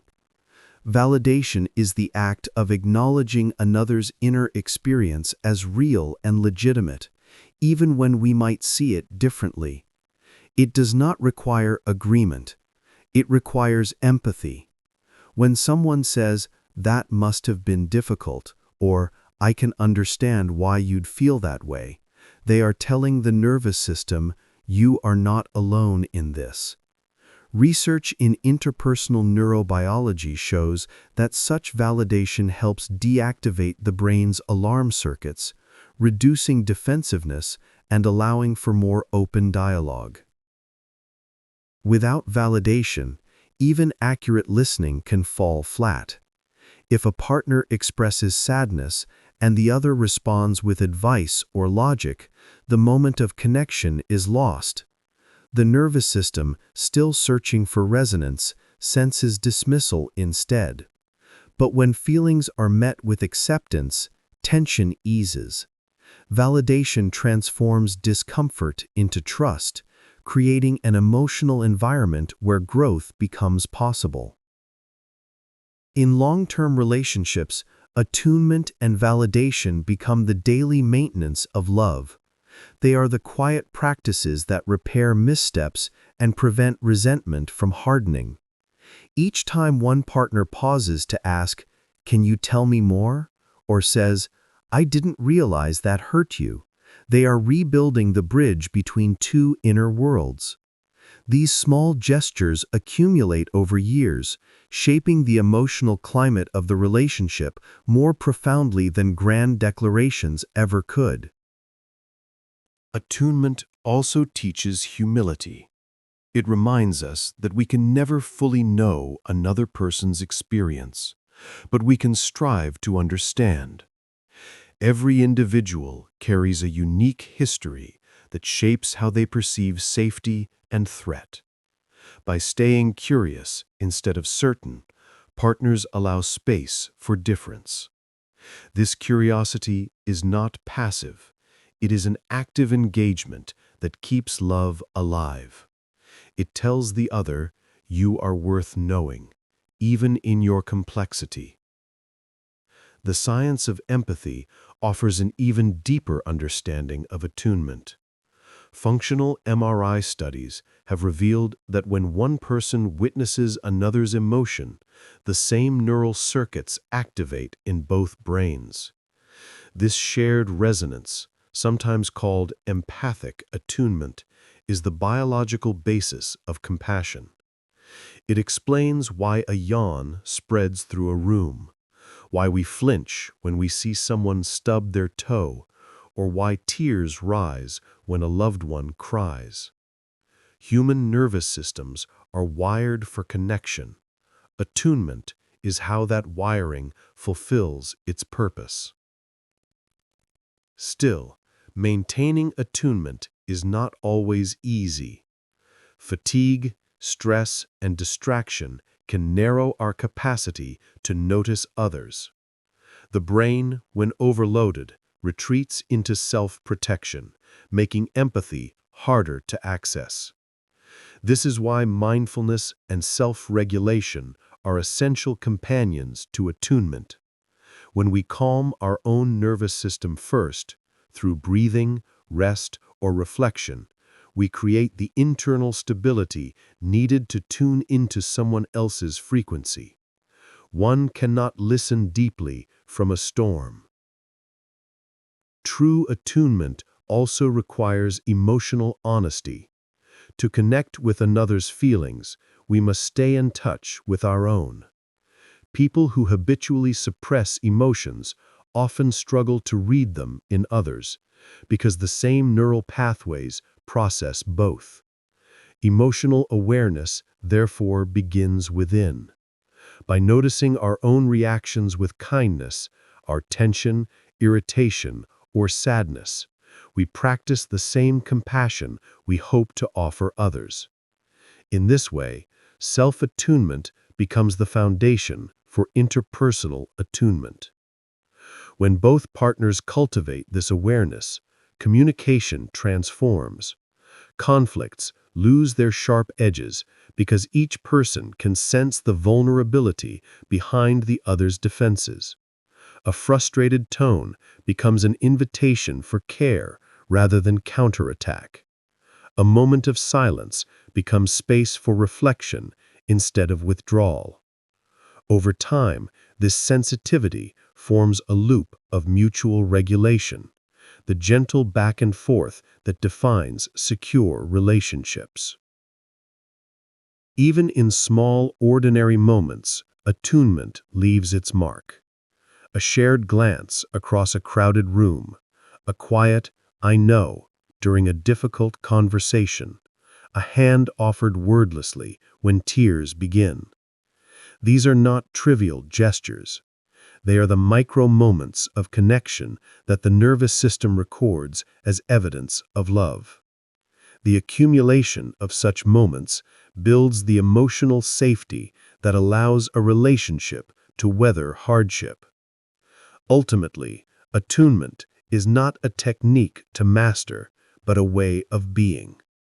It asks us to slow down, to listen beneath words, to let empathy soften our perceptions. It transforms communication from exchange into communion. Through it, we remember that understanding does not mean agreement, and connection does not require perfection. It only requires presence. When two people are attuned, they create a shared rhythm of safety. Each heartbeat, each breath becomes part of a silent dialogue of care. In that space, love matures, not as a constant harmony, but as an ever-renewing willingness to listen, to learn, and to see each other anew. Attunement, more than any promise or declaration, is the foundation upon which trust is built and sustained. It is the quiet heartbeat beneath every enduring bond, the music of two nervous systems finding, again and again, the same gentle note. Chapter 8: The Small Moments That Keep Love Alive. Every relationship is built, moment by moment, through small exchanges of attention, warmth, and care. These interactions may seem ordinary: the glance across a room, the tone in a greeting, the hand that lingers a second longer on a shoulder, but they are the threads from which emotional security is woven. Dr. John Gottman, whose decades of research have made him one of the most respected voices in relationship science, calls these moments the currency of connection. They are not grand gestures or declarations of love. They are the simple, everyday signals that tell another nervous system, "I'm here with you." In every relationship, partners continuously send what Gottman describes as bids for connection. A bid can take many forms: a question, a comment, a smile, or even a sigh. One person might say, "Look at that sunset," or share a small frustration about their day. The words themselves are less important than the intention beneath them. Each bid is an invitation to connect, a small opening in the wall of daily routine through which intimacy can flow. In these moments, the other partner faces a choice. They can turn toward the bid by responding with interest or empathy. They can turn away from it by ignoring it, or they can turn against it by responding with irritation or dismissal. Over time, these micro-choices accumulate, silently shaping the emotional tone of the relationship. When partners regularly turn toward one another, trust deepens. The brain registers safety through consistent responsiveness. Studies using physiological monitoring have shown that such interactions lower heart rates, steady breathing, and increase oxytocin, the hormone linked with bonding. A kind word, an attentive glance, or a simple acknowledgement like, "I hear you," becomes a deposit in what Gottman calls the emotional bank account. Each small moment of connection signals to the nervous system, "You can relax, you are not alone." But when bids are ignored or met with hostility, the opposite happens. The body experiences subtle stress. The amygdala, the brain's threat detector, activates in the absence of reassurance. Over time, missed or rejected bids accumulate as emotional withdrawals, and the relationship's sense of safety begins to erode. What is most striking in Gottman's research is not the intensity of these moments, but their frequency. Couples rarely fail because of a single argument or betrayal. More often, they lose connection through the slow neglect of these small opportunities for closeness, the countless sliding door moments, as Gottman calls them, where one partner reached out and the other was too distracted, too tired, or too angry to respond. The science of these everyday exchanges reveals something profound about human attachment. The nervous system thrives on predictable care. Just as a plant bends toward sunlight, people instinctively reach toward the emotional warmth of responsiveness. When that warmth is met, love grows resilient.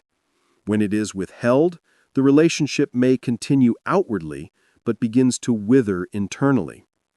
What looks like emotional distance is often the quiet accumulation of unanswered bids for connection. Within this framework, Dr. Gottman discovered what he termed the 5-to-1 ratio, a pattern that predicts relationship stability with remarkable accuracy.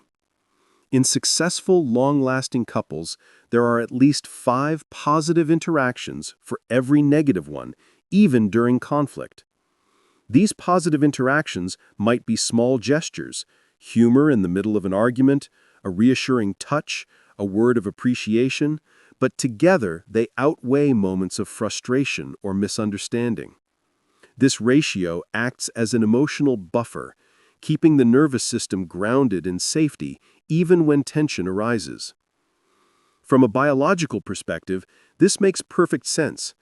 The human brain is biased toward noticing threat, a survival adaptation known as the negativity bias. It takes several positive experiences to counterbalance the physiological impact of one negative one.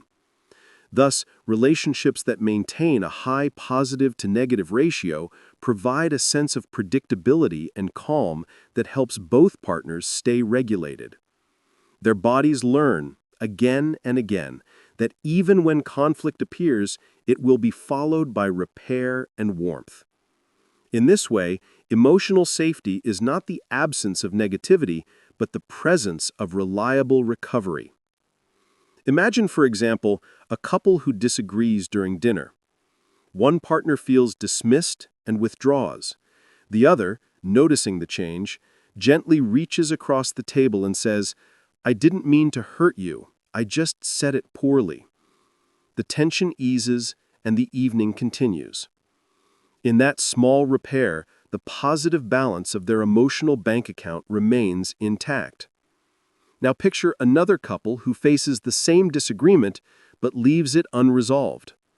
One storms off, the other stays silent, waiting for calm that never comes. Each walks away with a tiny deficit in trust. A few such moments may seem insignificant, but over months and years, they determine whether love feels safe or precarious. These daily exchanges of responsiveness extend beyond romantic relationships. In families, a parent who turns toward a child's excitement or distress teaches the child that emotions are welcome. In friendships, a timely message or a patient ear signals that the bond still matters.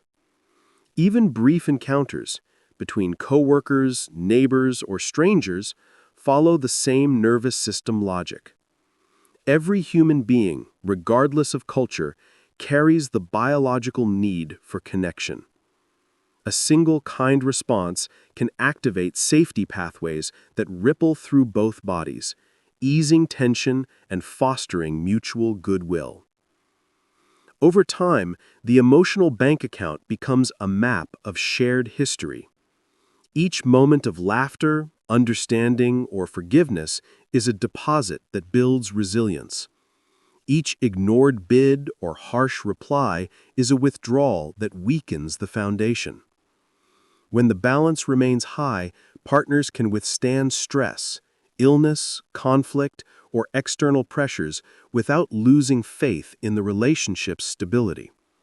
When the balance runs low, even small disagreements can feel catastrophic because the nervous system no longer trusts the bond to hold. Gottman's research also reveals an important nuance. Positive interactions must feel genuine. Superficial gestures cannot substitute for presence. The nervous system recognizes authenticity through tone, timing, and body language. A distracted while scrolling a phone does not register as connection. But a simple, sincere acknowledgement, one person setting the phone down, making eye contact, and saying, "Tell me more," carries enormous weight. In that moment, two nervous systems meet and regulate each other. The science calls it co-regulation. The heart experiences it as love. When relationships falter, rebuilding begins not with dramatic declarations, but with a return to these micro-moments. Turning toward a partner's bid, offering a small kindness, noticing their effort, each act replenishes the emotional bank account. Like compound interest, small investments made consistently over time create extraordinary stability. Couples who cultivate this habit often describe their relationships not as perfect, but as peaceful. A steady rhythm of giving and receiving that sustains connection, even through hardship. The emotional currency of love, then, is not measured in grand gestures or flawless compatibility, but in daily responsiveness. It lives in the space between one breath and the next, in the way we look up when someone speaks, in the way we soften our tone when we sense hurt. These moments may pass unnoticed, but together they create the invisible architecture of trust. To love well is to notice, to turn toward rather than away, again and again. This simple act, repeated through the countless ordinary exchanges of life, builds the wealth of emotional safety that allows two hearts, two nervous systems, to rest together in peace. In the end, connection is not a treasure we find, it is the currency we create, moment by moment, through presence, kindness, and care. Chapter 9. How Trust is Built One Moment at a Time. Trust is the invisible architecture that holds every relationship upright. It cannot be touched or seen, yet it defines how safe we feel when we open our hearts to another. Trust allows us to rest in closeness without guarding ourselves, to speak without calculating the risk, and to know that when we reach out, someone will reach back. It is the quiet certainty that our vulnerability will be met not with harm, but with care. Building this certainty requires time, consistency, and 1,000 moments of reliability. It is not a gift given once, but a structure we build together, brick by brick, through daily interactions. At its foundation lies consistency and reliability. Emotional safety grows when a person's actions align with their words, when promises are honored, and when presence is steady. The human nervous system depends on predictability. It seeks patterns it can trust. When a loved one shows up repeatedly in the same dependable way, answering messages, keeping commitments, responding with warmth, the brain learns to relax. Each instance becomes a data point in an internal map of safety. Over time, this reliability allows the body to move from vigilance to rest. Inconsistency, by contrast, destabilizes that map. When someone's tone, availability, or affection shifts unpredictably, the mind begins to anticipate disappointment. Even small lapses in reliability can register as uncertainty to a sensitive nervous system, reminding it of earlier experiences where safety could not be counted on. Consistency does not mean perfection or emotional monotony. It means accountability, the willingness to own mistakes and repair them. When someone says, "I forgot and I'm sorry," rather than hiding behind excuses, they restore integrity to the bond. Such moments, though uncomfortable, can deepen trust rather than diminish it. They demonstrate that the relationship's stability does not depend on flawlessness, but on honesty and repair. From a biological perspective, this reliability soothes the stress response and strengthens oxytocin pathways, reinforcing a sense of belonging. We trust those whose presence we can predict. Another pillar of trust is transparency, the courage to let oneself be known. Humans are storytellers by nature. When the story between partners becomes fragmented or opaque, the imagination fills in the gaps, often with fear. Openness about thoughts, feelings, and even small daily experiences dispels this uncertainty. Transparency eliminates what psychologists call cognitive load, the mental strain of trying to decode mixed signals or hidden intentions. When we are left guessing, our attention fragments and emotional intimacy suffers. But when our partner speaks plainly, sharing what they feel, what they need, and where they stand, the mind quiets. The body's vigilance eases, freeing energy for affection and curiosity. Honesty, however, must be paired with empathy. Raw truth delivered without care can wound rather than connect. True transparency involves both openness and sensitivity, a balance between authenticity and compassion. It says, "I trust you enough to be real, and I respect you enough to be gentle." In emotionally secure relationships, transparency becomes a rhythm of mutual clarity. Partners update each other about inner states, not as a form of control, but as an act of kindness. This ongoing sharing keeps both nervous systems aligned and reassured, much like two musicians tuning their instruments to the same pitch before playing. Equally vital is respect for boundaries. Boundaries are the architecture of emotional safety, the invisible lines that define where one person ends and another begins. They are not walls meant to exclude, but thresholds that preserve dignity. Every person has physical, emotional, and temporal limits, and honoring these limits communicates profound respect. When someone says, "I need time to think," and that space is granted without pressure, trust deepens. When physical boundaries are respected, the body learns that its signals matter. Neuroscience supports this. When autonomy is honored, the brain's safety circuits remain calm. When it is violated, the body shifts into defensive states of fight, flight, or freeze. Healthy boundaries also prevent emotional fusion, the blurring of identities that can suffocate love. Two people can be deeply connected while still remaining distinct. Respecting difference is not distance, it is maturity.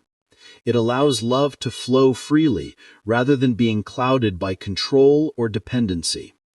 In a trusting relationship, saying no is not a threat to the bond, but a confirmation of its strength. It means, I trust that you will still care for me even when I express what I need. That trust, once proven, creates the most liberating form of intimacy, closeness without fear of losing oneself. When consistency, transparency, and respect for boundaries work together, they form a stable structure where emotional safety can flourish. These principles are not separate virtues, but interconnected systems, much like the organs of the body. Reliability regulates the rhythm of daily connection, transparency keeps communication oxygen-rich, and boundaries maintain structural integrity. Together, they create a living ecosystem of trust, flexible enough to adapt, strong enough to endure. Importantly, trust is not a static trait that one person has. It is a living, emergent property of interaction, a mutual creation that exists between people rather than within them. Each gesture, each word, each fulfilled promise or repaired misstep contributes to its formation. Even the smallest acts, repeated over time, shape its foundation. When two people consistently turn towards each other instead of away, their nervous systems begin to synchronize, creating what researchers call physiological coherence, a shared calm that feels like belonging. This is the felt sense of trust, a bodily knowing that one is safe in another's presence. In this light, trust is not simply something we grant, it is something we practice. It requires awareness, patience, and the humility to begin again when faith falters. There will be times when misunderstanding shakes the structure, when transparency feels risky, or when boundaries are tested. But each repair, each honest conversation and moment of accountability strengthens the framework. Over years, such small acts accumulate into an unspoken confidence. Even when we struggle, we return to each other. Ultimately, the pillars of trust are not built from words alone, but from presence. They arise when two people choose, again and again, to meet reality together with steadiness, openness, and respect. In that shared commitment, emotional safety becomes more than a concept, it becomes a felt experience. The body relaxes, the mind quiets, and love, grounded in trust, becomes a place not of performance, but of rest, a home where both hearts can finally exhale. Part 4. How to read the emotional weather between you and someone else. Just as a sailor learns to read the wind before setting out to sea, we too can learn to read the emotional weather that surrounds our relationships. The human nervous system, like a finely tuned barometer, is constantly sensing shifts in tone, posture, and energy. It can tell when warmth fills the air, when distance begins to form, or when a storm of misunderstanding gathers on the horizon. These changes are not abstract or invisible. They can be seen, felt, and even measured in the small, everyday interactions that make up our shared lives. Emotional safety, much like stable weather, creates a climate where trust can grow and tenderness can breathe. In such an atmosphere, laughter flows easily. Silence feels restful rather than tense, and even disagreements carry an underlying sense of respect. The body relaxes, the mind feels spacious. There is room to be imperfect, to ask for what is needed, and to make mistakes without fearing abandonment. These are the calm skies of connection, the verifiable signs that a relationship is anchored in safety. By contrast, emotional insecurity carries its own distinct weather patterns. The air becomes charged with subtle tension. Words are weighed before being spoken. Silence feels heavy, as if one wrong phrase might trigger distance or disapproval. The nervous system senses danger where love once lived. One person may become overly cautious, another defensive, each trying to protect themselves from pain rather than reach toward the other. In such climates, warmth becomes sporadic, and even small misunderstandings can feel like sudden storms. Recognizing these emotional forecasts, these patterns of safety and strain, is a vital step in maintaining healthy relationships. When we know what to look for, we gain the power to respond before damage deepens. We can repair early, regulate together, and restore calm before the storm turns destructive. Researchers and clinicians, including those at the Gottman Institute, have observed that emotionally safe relationships display measurable, observable behaviors that go beyond words. These couples make frequent bids for connection. A glance, a small smile, a hand reaching out, or a question asked not out of obligation but genuine interest. Their partners tend to turn toward these bids rather than ignore or dismiss them. Over time, this pattern creates a shared rhythm of responsiveness. It tells both nervous systems, "You matter to me. I see you. I'm here." In such relationships, conflicts may still occur, but even in moments of disagreement, the tone remains respectful, the gestures remain soft, and the goal remains understanding rather than victory. Safety does not eliminate strong emotion. It allows emotion to be expressed without fear of rejection. Voices may rise, but not to wound. Tears may fall, but not in isolation. There is a felt sense that no matter how intense the weather becomes, the harbor will hold. By contrast, emotional insecure relationships often reveal the opposite pattern. Bids for connection are missed or minimized. Small moments of neglect accumulate into distance.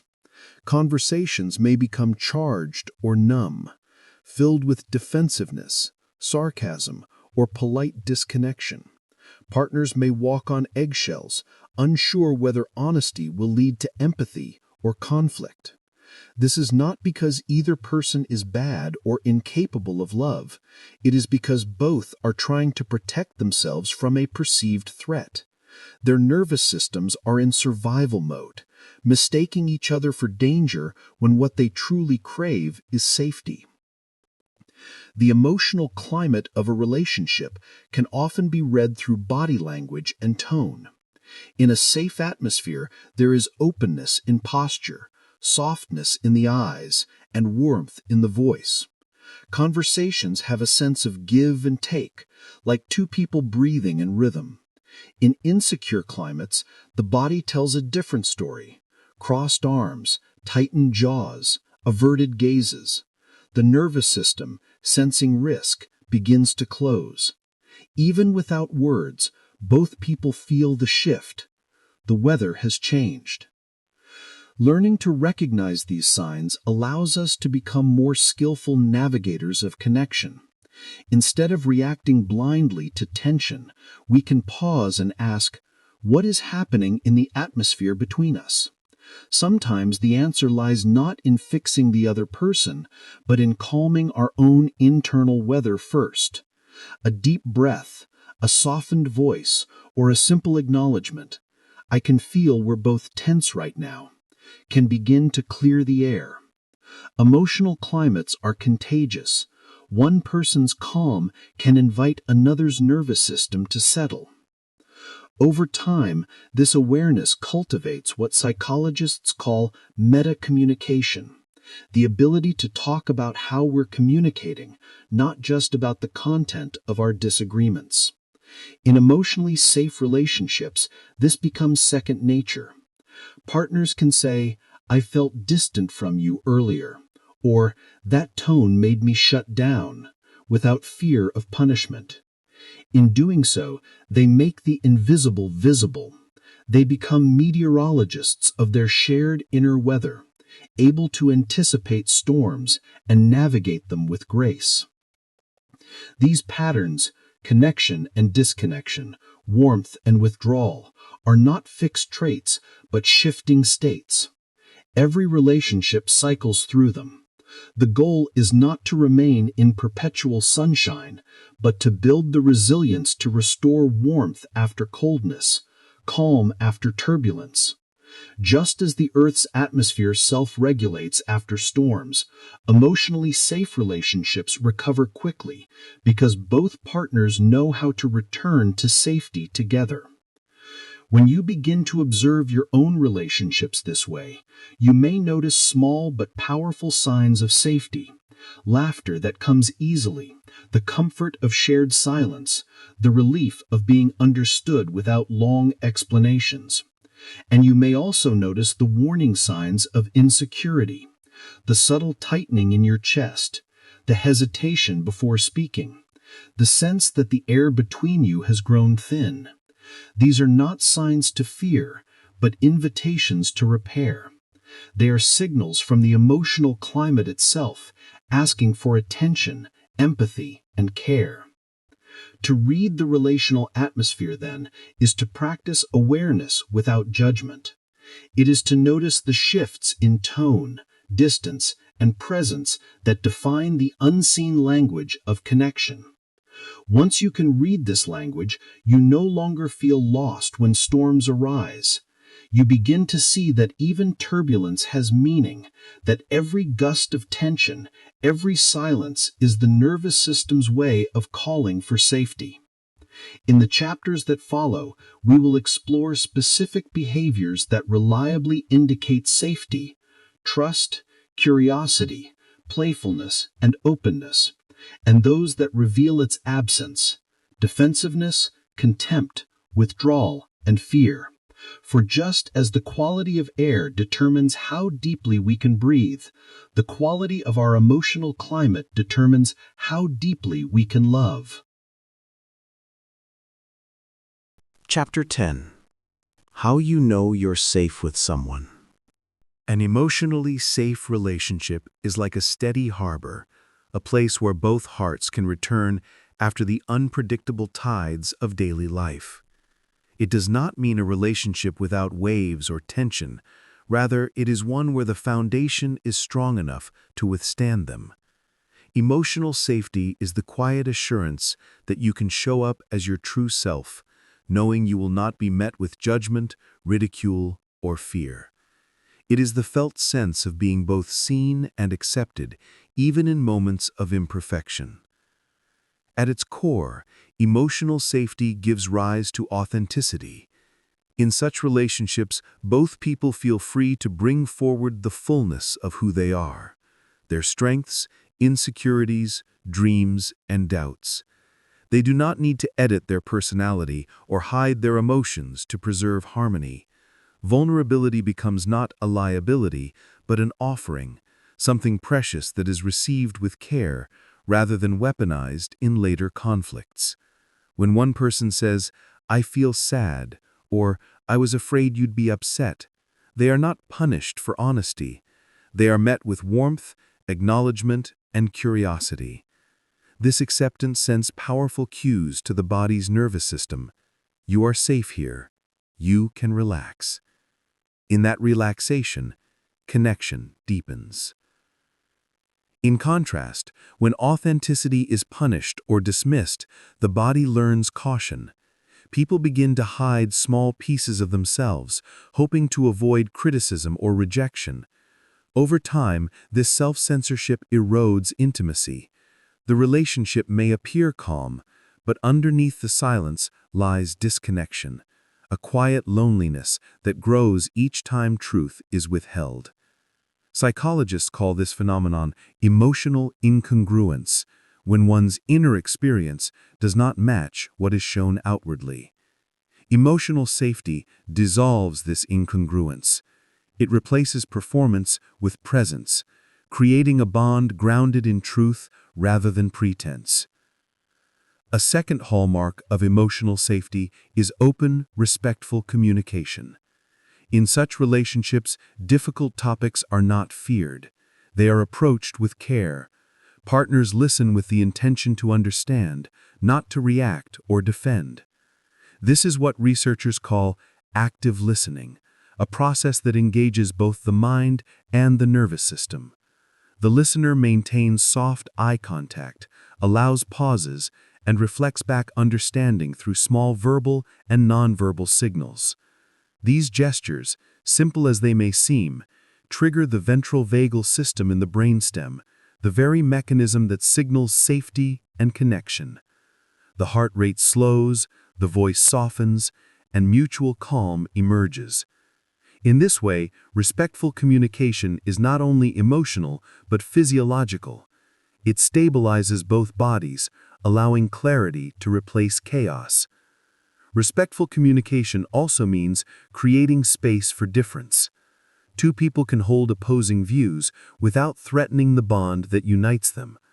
When one partner says, "I see it differently," and the other can remain curious rather than defensive, emotional safety expands. In this environment, honesty does not break closeness. It strengthens it. Words become bridges rather than weapons, and silence becomes a pause for reflection, not a retreat into fear. Boundaries are another essential indicator of a safe relationship. Healthy boundaries define where one person ends and another begins. They preserve individuality within connection. In emotionally safe bonds, the word no is respected without the need for lengthy justification. A request for personal time is not treated as rejection, but as self-care. These boundaries allow each person to return to themselves, to recharge and maintain emotional clarity. Neuroscience supports this truth.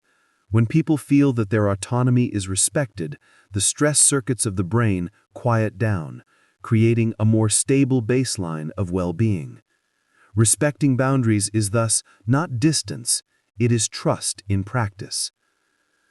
When conflict arises, as it inevitably does, emotionally safe relationships handle it differently. Disagreement is not treated as a threat to the relationship, but as an opportunity to grow. Partners focus on solving the problem rather than defeating each other. They understand that behind every argument lies a deeper need, perhaps for reassurance, respect, or belonging. Psychologists often refer to this as constructive conflict. It shifts the question from who is right to what are we trying to protect. When conflict becomes constructive, the nervous system remains engaged rather than defensive. The voice may still rise, but affection and respect remain visible underneath. Accountability also plays a central role in this process. In emotionally safe relationships, hurt is not denied or minimized. When harm occurs, it is acknowledged with sincerity. "I can see how that affected you. I'm sorry." This pattern of apology and repair activates the same physiological pathways as moments of affection, rebuilding trust on a neurobiological level. In contrast, defensiveness, gaslighting, or blame keep both nervous systems in a perpetual state of alarm, preventing resolution. True safety comes from knowing that even when pain happens, repair will follow. Another sign of emotional safety is consistency and reliability. These are the emotional equivalents of gravity, the invisible forces that keep love grounded. Consistency means that one's tone, attitude, and care remain stable across situations. A person may have different moods, but their respect does not fluctuate. Reliability means that promises are kept, messages are returned, and presence is predictable. Over time, these patterns teach the body that it does not need to stay alert for sudden change. In a reliable bond, there is no guessing which version of a person will appear each day. This stability allows both individuals to rest in each other's presence without fear of sudden withdrawal. The interplay of these qualities, authenticity, open communication, boundaries, constructive conflict, and consistency, creates a relational climate that the nervous system recognizes as safe. This safety is not abstract, it is felt in the body. Muscles loosen, breathing deepens, and the heart synchronizes with the calm rhythm of trust. Emotional safety allows creativity to flourish, empathy to deepen, and resilience to grow. In its presence, people become more patient, more forgiving, and more curious. They begin to explore not only each other, but themselves. Modern research in attachment theory and interpersonal neurobiology supports this experience. When emotional safety is high, oxytocin levels rise, cortisol levels fall, and both partners experience improved emotional regulation. The brain's reward centers activate during moments of connection, reinforcing the behaviors that sustain closeness. This means that emotional safety does not just feel good, it strengthens the physical and psychological health of both individuals. It is important to understand that emotional safety is not built overnight.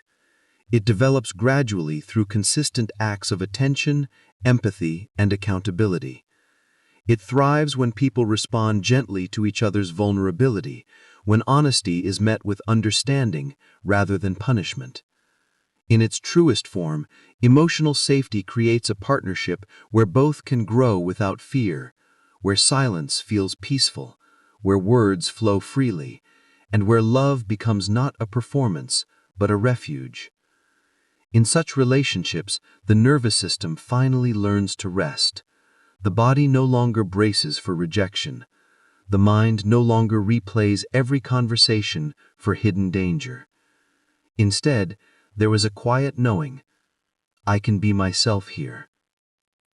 That knowing is the essence of emotional safety, the gentle, enduring signal that says, you are safe to be human, and you are loved exactly as you are. Chapter 11. How you know when safety is missing. Where emotional safety creates an atmosphere of ease and trust, emotional insecurity creates the opposite. A climate of tension, where vigilance replaces calm and self-protection becomes the primary mode of survival. In such relationships, love may still exist, but it struggles to breathe. The nervous system, instead of relaxing into connection, remains alert, scanning for subtle signs of danger, rejection, or withdrawal. The body remembers what the mind tries to reason away. Something here doesn't feel safe. In emotionally insecure relationships, fear of expression is often the first sign. One partner begins to withhold small truths, perhaps a thought, a worry, or a need, because experience has taught them that honesty leads to conflict or punishment. The phrase, walking on eggshells, captures the subtle tension of these environments. The awareness that one misplaced word or wrong tone could trigger anger, silence, or rejection. Over time, this fear rewires communication itself. People begin to filter their sentences mid-thought, shaping themselves around what they think the other can handle. The relationship becomes a performance rather than a meeting of minds. Research in clinical psychology has long shown that such emotional suppression is linked to increased stress, anxiety, and even physical symptoms such as headaches or digestive issues. The body, unable to release tension through authentic expression, turns it inward. Closely related to this fear is the dismissal or invalidation of feelings. When emotions are met with mockery or minimized, when someone is told they are too sensitive, dramatic, or overreacting, it communicates that their inner world is inconvenient. This erodes one of the deepest human needs, to be understood. Emotional invalidation teaches people to mistrust their own perceptions. They begin to question whether their sadness, frustration, or fear is justified. Over time, this can lead to what psychologists call gaslighting by erosion, where a person's sense of reality is gradually worn down by constant dismissal. The nervous system responds with confusion. One part recognizes hurt, while another part insists it must be imagined. This internal dissonance leaves people exhausted, detached, and unsure of themselves. Boundary violations and control represent another layer of insecurity. In these relationships, autonomy, the right to one's own time, friendships, or inner life, is often undermined. A controlling partner may disguise their behavior as care or concern, checking messages, dictating how time is spent, or discouraging independence under the guise of love. But beneath these acts lies fear. The fear of losing control, the fear of abandonment. Control is the anxious attempt to secure closeness by force. Ironically, it achieves the opposite. It transforms love, which thrives in freedom, into a system of surveillance. Neuroscience explains this dynamic clearly. When autonomy is threatened, the brain's defensive circuits activate, releasing stress hormones and inhibiting empathy. The relationship becomes a contest between safety and suffocation. Sometimes, the insecurity expresses itself as a constant need for reassurance. This pattern does not arise from weakness, but from early experiences where affection was inconsistent or unpredictable. When love felt conditional, the nervous system learned to seek constant confirmation to feel secure. In adulthood, this manifests as repeated questions: "Do you still love me?" or "Are you upset with me?" While reassurance can provide temporary calm, it rarely lasts. The relief fades quickly, replaced by a renewed need for proof. This cycle, often called anxious attachment, traps both partners in a loop of pursuit and withdrawal, one seeking reassurance, the other feeling drained by the unending demand for it. Without emotional safety, even affection begins to feel like a resource that must be earned, not a gift freely given. Over time, these patterns lead to emotional exhaustion. The constant tension, vigilance, and self-monitoring wear down the mind's resilience. People in insecure relationships often describe a deep fatigue that is more emotional than physical, a sense of living on alert, always anticipating the next argument or mood shift. This state of chronic stress mirrors the body's physiological response to threat. The sympathetic nervous system remains activated, pumping adrenaline and cortisol, while the restorative parasympathetic system rarely has a chance to engage. Sleep becomes shallow, concentration fades, and joy diminishes. What once felt like love begins to feel like survival. Emotional exhaustion also stems from the lack of repair after conflict. In emotionally safe relationships, disagreements are followed by reconnection, an apology, a gentle touch, or a sincere conversation. In unsafe relationships, conflicts remain unresolved. Each argument becomes another brick in a growing wall of resentment. Without repair, emotional distance hardens into mistrust. Over time, even small misunderstandings trigger disproportionate reactions because they echo the weight of all previous wounds. The contrast between safety and insecurity can be seen clearly through a simple lens. In safe relationships, vulnerability leads to closeness. In insecure ones, it leads to punishment. In safe relationships, boundaries are respected. In insecure ones, they are questioned or ignored. Safe relationships transform conflict into understanding. Insecure ones turn it into competition. Safety allows accountability. Insecurity breeds blame. The nervous system feels these distinctions even when the mind struggles to name them. It recognizes warmth or threat instantly. The body relaxes in the presence of safety and tightens in the face of unpredictability. Psychologists often emphasize that insecurity is not always born of malice. It is often the inheritance of unhealed pain. A person who controls may have once felt powerless. Someone who dismisses feelings may have grown up in an environment where emotions were unsafe. This understanding does not excuse harmful behavior, but it reframes it. It shows that insecurity is not cured by punishment or criticism, but by awareness and change. Healing begins when both partners can name what is happening, take responsibility, and seek to create new patterns of safety. Recognizing the signs of emotional insecurity is not a judgment. It is an act of clarity. It is the moment when we stop confusing chaos with passion, silence with peace, and control with care.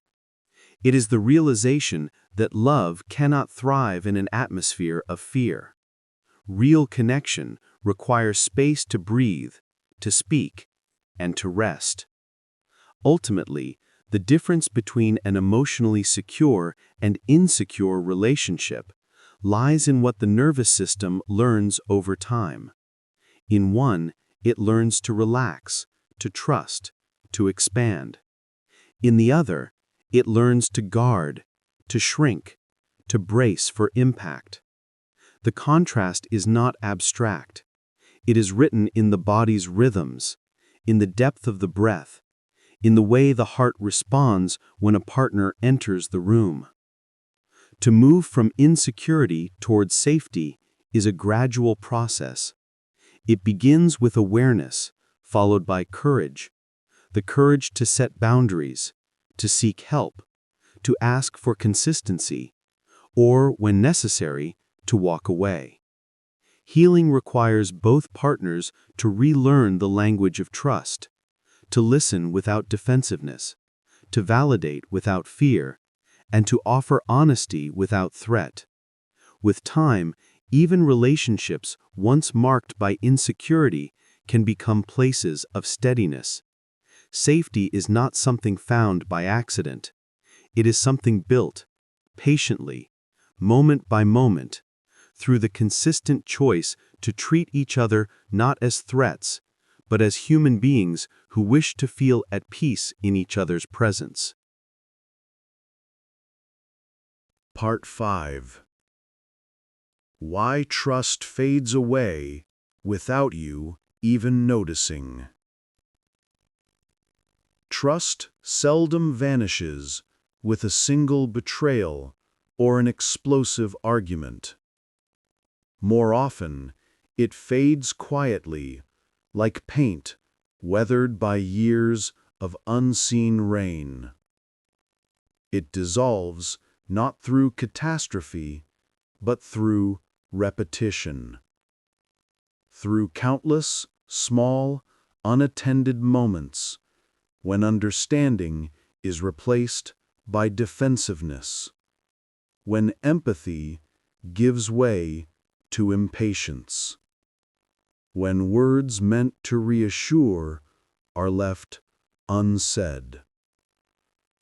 This is how emotional safety erodes, not in fire, but in dust. At the beginning, the signs are almost invisible. Conversations grow shorter. Laughter becomes polite rather than spontaneous. One partner begins to withhold small truths, not to deceive, but to avoid conflict. The other senses distance, but cannot name it. These are the hairline fractures in the structure of trust, the microcracks that expand over time if left unrepaired. The nervous system, ever alert to patterns, registers the change. It begins to tighten, to brace for disappointment, to expect rejection, even where none is yet visible. In emotionally unsafe relationships, the foundation of predictability begins to crumble. Where once there was consistency, steady tone, reliable presence, familiar warmth, there now appear small irregularities. A promise delayed, a message ignored, a subtle change in attention. The human body, built to sense safety through repetition, feels these shifts deeply. When someone's behavior becomes unpredictable, the brain's threat system activates. Cortisol rises, oxytocin falls. The body stops relaxing into connection and instead prepares for defense. Love becomes work. Misunderstandings, once easily repaired, start to linger. Apologies grow less frequent. Instead of addressing hurt directly, partners retreat behind silence or sarcasm. Each unresolved moment leaves residue, a faint but corrosive sediment that builds with time. Eventually, conversations feel like negotiations. Affection feels conditional. The nervous system, deprived of consistent reassurance, remains in a low-grade state of vigilance. Even in quiet moments, tension hums beneath the surface. The erosion of trust often begins not with malice, but with neglect. A forgotten promise, a distracted response, a small lie told to avoid discomfort. Each seems harmless on its own, but the body keeps score. Emotional memory accumulates, teaching the heart that vulnerability is risky. The result is subtle withdrawal, fewer disclosures, fewer spontaneous touches, fewer attempts to connect. Each partner begins to move carefully, scanning for signs of rejection. This mutual caution creates distance, and distance feeds doubt. Psychologists describe this process as the breakdown of emotional attunement. When one person's distress is met not with empathy, but with dismissal or avoidance, the sense of being known disappears. The nervous system, once synchronized with the others, loses rhythm. What was once co-regulation becomes misalignment. One partner anxious, the other numb. One reaching out, the other turning away. The dance of connection falters, and with it, the safety that allowed both to relax. Another silent destroyer of trust is inconsistency, the unpredictable oscillation between closeness and withdrawal.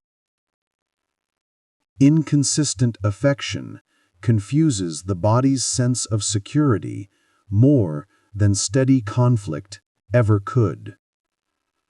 A harsh tone one day and tenderness the next leave the nervous system unsure which version of reality to expect.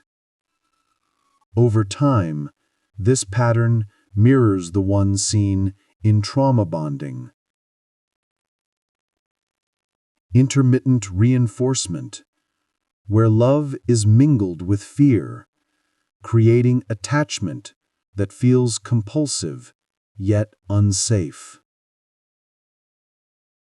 Small betrayals, broken confidences, dismissive remarks, moments of emotional absence chip away at the structure of safety. Each time the body reaches for comfort and finds coldness instead, it learns to stop reaching. The heart closes a little. The mind begins rewriting its internal narrative. I cannot rely on you. Once this belief takes root, it colors every interaction, turning even neutral moments into perceived threats. A delayed reply becomes proof of disinterest. A sigh becomes a sign of contempt. The imagination, deprived of reassurance, fills the silence with fear. Rebuilding trust after such erosion requires more than promises. It requires consistency over time. The nervous system does not heal through words. It heals through repetition. It needs to see that kindness returns, that presence endures, that apologies are followed by change. In the absence of these signals, even grand declarations fall flat.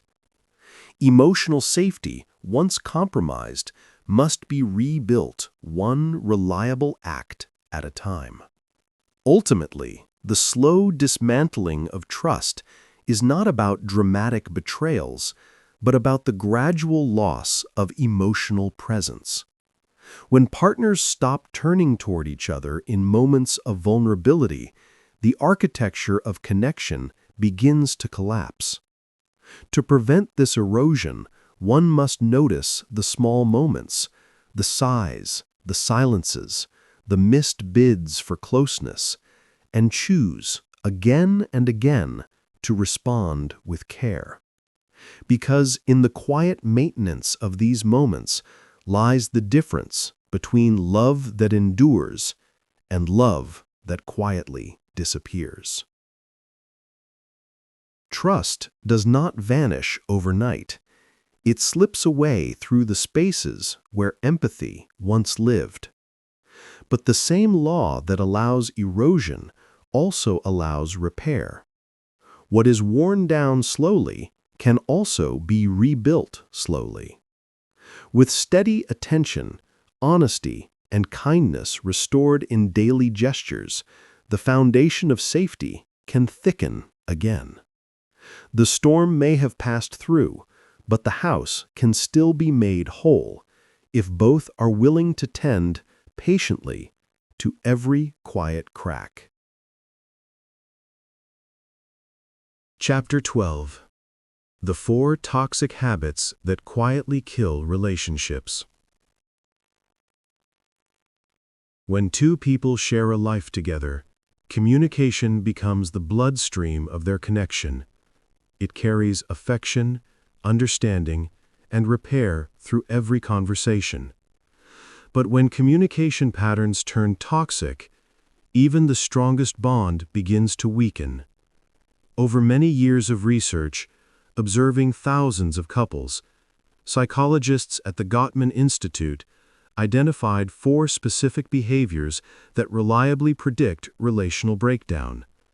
They called them the 4 horsemen of the apocalypse, a symbolic phrase for patterns so destructive that their repeated presence can foretell the emotional end of a relationship long before either partner realizes it.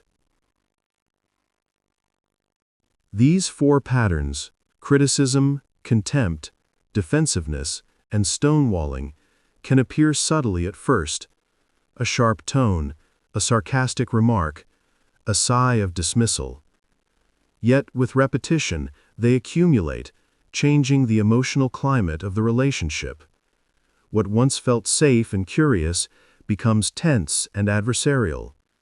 The nervous system, always attuned to cues of danger or safety, begins to associate the partner's presence with stress rather than calm. Over time, the body itself starts bracing for conflict, even in moments of quiet. Understanding these behaviors and the physiology beneath them is the first step toward breaking their cycle. The first horseman is criticism, and it differs sharply from a simple complaint. A complaint focuses on a specific action or event. I felt hurt when you forgot to call. Criticism, however, attacks the person's character. You never think about anyone but yourself. It shifts the focus from behavior to identity, implying defectiveness. This distinction may seem small, but its impact is profound. Neuroscientific studies show that personal attacks activate the brain's threat response, triggering the amygdala and flooding the body with stress hormones. Once in that state, people can no longer listen or reason clearly. They shift into defense mode, preparing to fight, flee, or withdraw. Criticism often emerges from unmet needs that have gone unspoken for too long. When a person feels unheard, frustration builds, and instead of asking for change with vulnerability, they express pain through blame. Unfortunately, blame rarely leads to understanding. It creates a self-perpetuating loop. The more one partner criticizes, the more the other retreats or counterattacks, deepening disconnection. In emotionally safe relationships, partners learn to voice complaints gently, focusing on what they need rather than what the other lacks. But in insecure ones, criticism becomes the dominant language, corroding trust over time. The second horseman is contempt, which Dr. John Gottman calls the single most destructive force in a relationship. Contempt goes beyond criticism. It communicates disgust and superiority.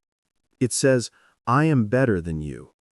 This can manifest through sarcasm, eye-rolling, name-calling, or even subtle tones of mockery. Contempt does not simply wound, it humiliates. It signals to the partner's nervous system that they are unsafe not only emotionally, but socially, stripped of dignity in the eyes of someone they love. Biologically, contempt is toxic because it activates the same physiological response as social rejection. One of the brain's most painful experiences, functional MRI studies have shown that the same neural pathways involved in physical pain also light up when a person experiences humiliation or exclusion. Contempt, therefore, is not just unkind, it is physiologically damaging. It creates emotional distance, reduces empathy, and increases the likelihood of health problems in both partners, including weakened immune responses and chronic stress. Gottman's research found that the presence of contempt in conflict discussions is the strongest predictor of divorce, more so than finances, values, or compatibility. Contempt often grows from long-term resentment, when frustration is left unresolved and transforms into disdain. It is the end stage of unaddressed conflict, the point at which empathy collapses. Restoring respect after contempt requires deep repair, patience, and genuine remorse. It begins when both partners commit to seeing each other not as opponents, but as fallible humans trying to love and be loved. In relationships that heal, contempt is replaced by gratitude and appreciation, by remembering the other's good intentions even when mistakes occur. The third horseman, defensiveness, may appear less harmful, yet it silently fuels escalation. Defensiveness arises when one partner perceives a comment as an attack and responds by denying responsibility or counterattacking. "It's not my fault. You're the one who never listens." While this response is natural, the human brain instinctively protects its sense of self. It prevents accountability and blocks repair. When defensiveness dominates, both partners become trapped in a loop of self-justification. No one feels heard, and the conversation circles endlessly around blame. Defensiveness is often rooted in shame. People defend themselves when they equate admitting fault with being unworthy of love. But in truth, accountability strengthens relationships. It builds trust by showing integrity. A simple acknowledgement, "You're right. I could have handled that differently," can immediately lower tension and re-establish safety. Yet doing so requires emotional regulation because accepting responsibility triggers vulnerability. This is why secure relationships, where love feels unconditional, make accountability easier. In that safety, the nervous system learns that imperfection does not equal rejection. The fourth horseman, stonewalling, is the final stage of the cycle, the point where communication breaks down completely. It happens when one partner becomes so overwhelmed by negativity that their body shuts down. Physiologically, this state is known as flooding. Heart rate spikes, adrenaline surges, and the ability to process information plummets. In this state, continuing the discussion is useless. The person cannot hear or respond effectively. They withdraw, through silence, minimal replies, or leaving the room, believing this will de-escalate the conflict. But to the other partner, stonewalling feels like abandonment. The absence of response triggers panic in the attachment system, deepening the emotional rift. Research shows that men are statistically more likely to stonewall than women, not because of emotional indifference, but because they are physiologically more prone to stress arousal in conflict. The remedy, Gottman suggests, is not forcing conversation, but creating structured breaks for self-soothing. Taking 20 minutes to breathe, walk, or reflect can lower physiological arousal, allowing the nervous system to return to calm. The key is reassurance, letting the partner know, "I need a moment, but I'll come back when I can listen." In relationships that practice this, withdrawal becomes temporary regulation rather than permanent detachment. Together, these four horsemen form a destructive sequence. Criticism invites defensiveness. Unresolved defensiveness breeds contempt. Contempt triggers stonewalling. The pattern repeats until both partners feel isolated and hopeless. But the presence of the horseman is not a death sentence, it is a warning signal. Recognizing them offers the first opportunity for change. Each has an antidote.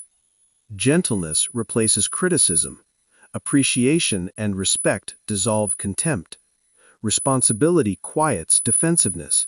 And self-regulation restores communication after stonewalling.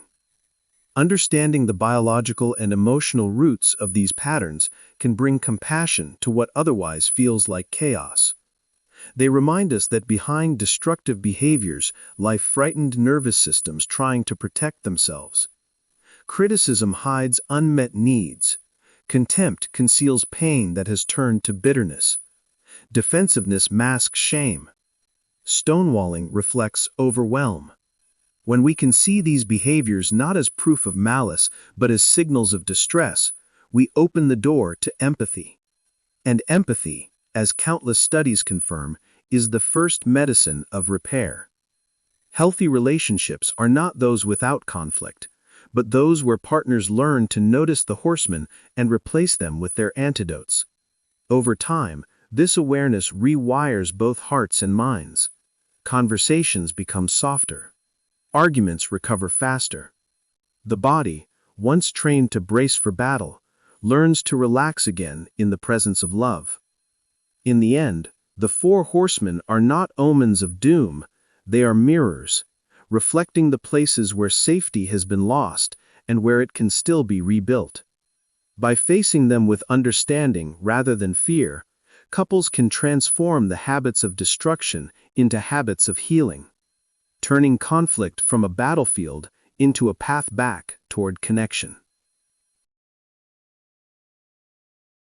Chapter 13. How pulling away and emotional neglect slowly destroy trust.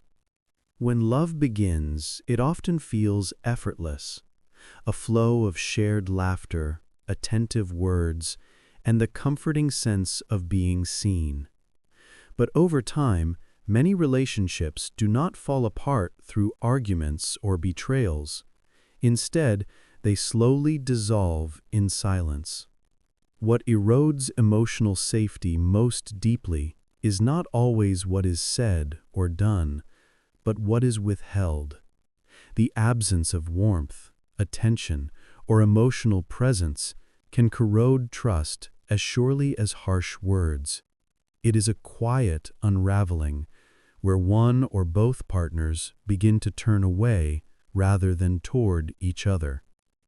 Emotional withdrawal is one of the most common and powerful ways this unraveling begins. For some people, especially those with an avoidant attachment style, retreating inward feels like self-protection. When conflict arises or emotions grow intense, they may shut down, leave the room, or respond with cool detachment. On the surface, it may appear calm or rational, but beneath it lies a deep discomfort with vulnerability. The avoidant partner fears being engulfed by demands or emotional chaos, so they withdraw to maintain a sense of control. However, this act of pulling away, though meant to create safety, often has the opposite effect. It leaves the other partner, often someone with a more anxious or expressive attachment style, feeling unheard, unseen, and rejected. Psychological research has long shown that this demand-withdraw pattern is one of the most destructive dynamics in close relationships. One partner pursues, asking for closeness, reassurance, or answers. The other retreats, seeking space and distance. The more one demands, the more the other withdraws. The more one withdraws, the more the other protests. Over time, both partners feel trapped, one exhausted from chasing, the other suffocated from being chased. Neither feels understood, neither feels safe. This cycle does not resolve conflict, it deepens it, transforming even small disagreements into emotional chasms. Emotional neglect is even more insidious. Unlike overt withdrawal, neglect is not about what is done, but about what is consistently not done. There are no raised voices, no obvious cruelty, no scandalous betrayals, only a subtle, persistent lack of emotional engagement. Days pass without genuine connection. Words are exchanged about logistics and responsibilities, but the soul of the relationship, empathy, curiosity, and affection, begins to vanish. A partner who feels emotionally neglected may live beside someone physically present but emotionally absent. They may sit at the same table, share the same bed, and yet feel utterly alone. Psychological research describes this as invisible loneliness. It is a loneliness that exists even in company, where the other person's silence feels heavier than their absence. The human brain is wired to seek emotional resonance, the mirroring of feelings and expressions that signals, "I understand you." When this resonance disappears, the neglected partner's nervous system registers it as a form of abandonment. Over time, they begin to feel small, unseen, and unworthy of care. The body even reacts physiologically. Heart rate increases during moments of rejection, stress hormones rise, and the mind becomes preoccupied with self-doubt and hypervigilance. The tragedy of emotional neglect is that it rarely happens out of malice. More often it stems from emotional fatigue, distraction, or inherited relational patterns. Some people grow up in families where emotional needs were ignored or dismissed. As adults, they replicate that pattern unconsciously, believing that love means endurance, not expression. Others assume that their partner should know how they feel, without needing to say it. But love cannot survive on assumption. It requires attention, small gestures of care, and the simple but profound act of being emotionally available. Withdrawal and neglect do not always announce themselves loudly. They creep in quietly, in the way one stops asking how the other's day was, in the phone checked during dinner, in the touch that is no longer offered, or the apology that is never spoken. Over time, partners start to build emotional walls. The house of love remains standing, but inside, the air grows cold and thin. Without deliberate repair, the relationship becomes an echo chamber where each person hears only their own fears bouncing back. What makes these patterns especially corrosive is their ability to reinforce themselves. When one partner withdraws, the other becomes more anxious, demanding, or critical, behaviors that further drive the first partner away. This cycle of pursuit and retreat can last for years, with both people trapped in the same dance, neither realizing they are repeating a script written long before they met. Insecure attachment styles, whether anxious or avoidant, are often formed in early life through inconsistent caregiving. When these attachment patterns meet in adulthood, they tend to trigger each other's deepest fears. The anxious partner's fear of abandonment and the avoidant partner's fear of entrapment. Each reaction confirms the other's worst expectation. Over time, this dynamic creates what researchers call a chronic threat state. The relationship no longer feels like a place of rest, but like a battlefield of unmet needs. Partners stop turning toward each other for comfort and start turning away toward work, hobbies, screens, or silence. Emotional safety erodes, and once it is gone, even well-intentioned attempts at closeness can feel dangerous. A gentle question may be heard as criticism. A request for space may be interpreted as rejection. The nervous system accustomed to tension forgets what calm connection feels like. But this is not an irreversible fate. Awareness is the first step toward repair. Understanding that withdrawal and neglect are not merely personality traits, but learned coping mechanisms, allows both partners to approach the problem with compassion rather than blame. Healing begins when one or both partners can name the pattern and express what lies beneath it. Fear, overwhelm, shame, or the longing to be understood. In therapy or mindful conversation, couples can learn to slow down these reactive cycles, to breathe through the discomfort, and to reach instead of retreat. Repairing emotional safety requires presence, patience, and the courage to stay in the conversation even when it feels vulnerable. In the end, love is not only sustained by passion or compatibility, but by the daily decision to remain emotionally present. It is built in small acts, listening with full attention, validating the other's feelings without rushing to fix them, and offering comfort without condition.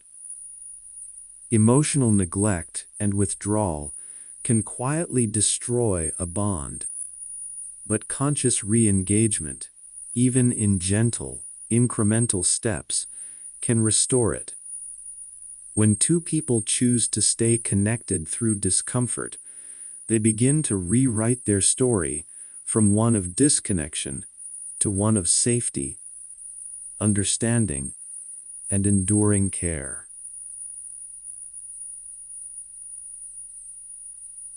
The most powerful antidote to neglect is presence. The most healing response to withdrawal is gentle curiosity.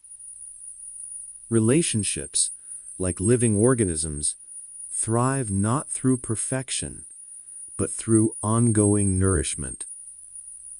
Even the smallest gesture, a sincere question, a touch, a word of gratitude, can begin to break the cycle of distance. In that moment, what was corroded begins to Mend, and emotional safety, fragile yet resilient, starts to grow again. Part 6. How to rebuild trust, one small step at a time. When trust collapses, it rarely shatters in a single blow. More often, it fractures under the quiet weight of disappointment, inconsistency, or betrayal that accumulated slowly over time. And yet, just as trust can be eroded by repetition, it can also be rebuilt through repetition, through steady, visible, reliable acts that signal safety to both the mind and the body. The process is neither fast nor linear. It is not about forgetting what happened, but about learning to believe again that care can be consistent and that closeness can once more feel safe. The first truth about repair is that it begins with acknowledgement. Before any healing can occur, the injury must be named, not in vague terms, but with honesty and clarity. Saying, "I know I hurt you," or "I understand why you stopped trusting me," is not a formality. It is the foundation of accountability. Psychologically, acknowledgement reactivates the bond between two nervous systems that have drifted apart. When the injured person hears their pain reflected accurately, their body receives a powerful signal: "You see what happened to me." That recognition quiets the brain's alarm system and makes space for dialogue instead of defense. But acknowledgement alone is not enough. The second step is transparency, the willingness to bring light into the corners where mistrust once grew. Emotional safety cannot coexist with secrecy. Rebuilding, therefore, requires open communication about both the past and the present. This doesn't mean endless interrogation or forced confession. It means creating a rhythm of honest sharing so that uncertainty no longer fills the gaps. Consistency in words and actions gradually retrains the nervous system to relax. Over time, predictability becomes the antidote to anxiety. Alongside transparency comes empathy, the emotional bridge that transforms apology into healing. Genuine empathy requires more than the words "I'm sorry." It is the effort to feel what the other felt, to step into their emotional world without rushing to justify or minimize. Research in relationship therapy, especially in emotionally focused therapy, EFT, shows that empathy releases oxytocin and reduces cortisol in both partners, helping their bodies re-enter a calmer physiological state. In that calm, new trust can begin to form. When one person's eyes soften, when their voice lowers, when they say, "I understand how lonely that must have felt," safety slowly returns. The next phase of rebuilding involves consistent corrective experience, small, repeated actions that contradict the old pattern of hurt. If promises were broken before, keeping them now, again and again, begins to rewrite the emotional script. If neglect was the wound, presence becomes the medicine. If betrayal was the injury, reliability becomes the proof of change. The nervous system does not heal through declarations, but through evidence. A call returned, a tone softened, a pattern sustained. Each fulfilled commitment becomes a data point in the body's internal map of safety, slowly replacing fear with calm expectation. Still, the process is not one-sided. The injured person must also choose, when ready, to allow trust to regrow. This does not mean blind forgiveness or suppressing pain. It means leaving a door slightly open for new data to enter, to see whether change is real. Letting oneself hope again is an act of courage. Insecure attachment teaches the body to brace for disappointment. Healing asks it to relax long enough to notice consistency. Forgiveness, then, is not about erasing memory, but about updating it, allowing the present to be stronger than the past. Mutual regulation plays a crucial role in this process. When one partner becomes overwhelmed by fear or guilt, the other's calm tone, steady gaze, or gentle presence can help both bodies back to equilibrium. The nervous systems begin to synchronize again, building the physiological foundation of renewed safety. Therapists sometimes describe this as co-regulated repair, the way two people, through patience and care, help each other's bodies remember what calm connection feels like. Over time, that memory becomes the new baseline. A key principle of rebuilding trust is patience. Emotional wounds heal on the body's timeline, not the mind's. The injured person may intellectually understand that their partner is changing, yet still feel sudden waves of mistrust. This is not stubbornness, it is neurobiology. The amygdala, our emotional alarm center, retains traces of threat until repeated experiences prove otherwise. The healing partner's task is to stay steady during these fluctuations, responding not with frustration, but with reassurance. "I understand it will take time. I'll keep showing up." Each calm, consistent response sends a new message to the fearful brain. You are safe now. Over time, as these moments accumulate, the atmosphere shifts. Communication becomes gentler. Laughter begins to sound natural again. Where once there was silence, there is cautious openness.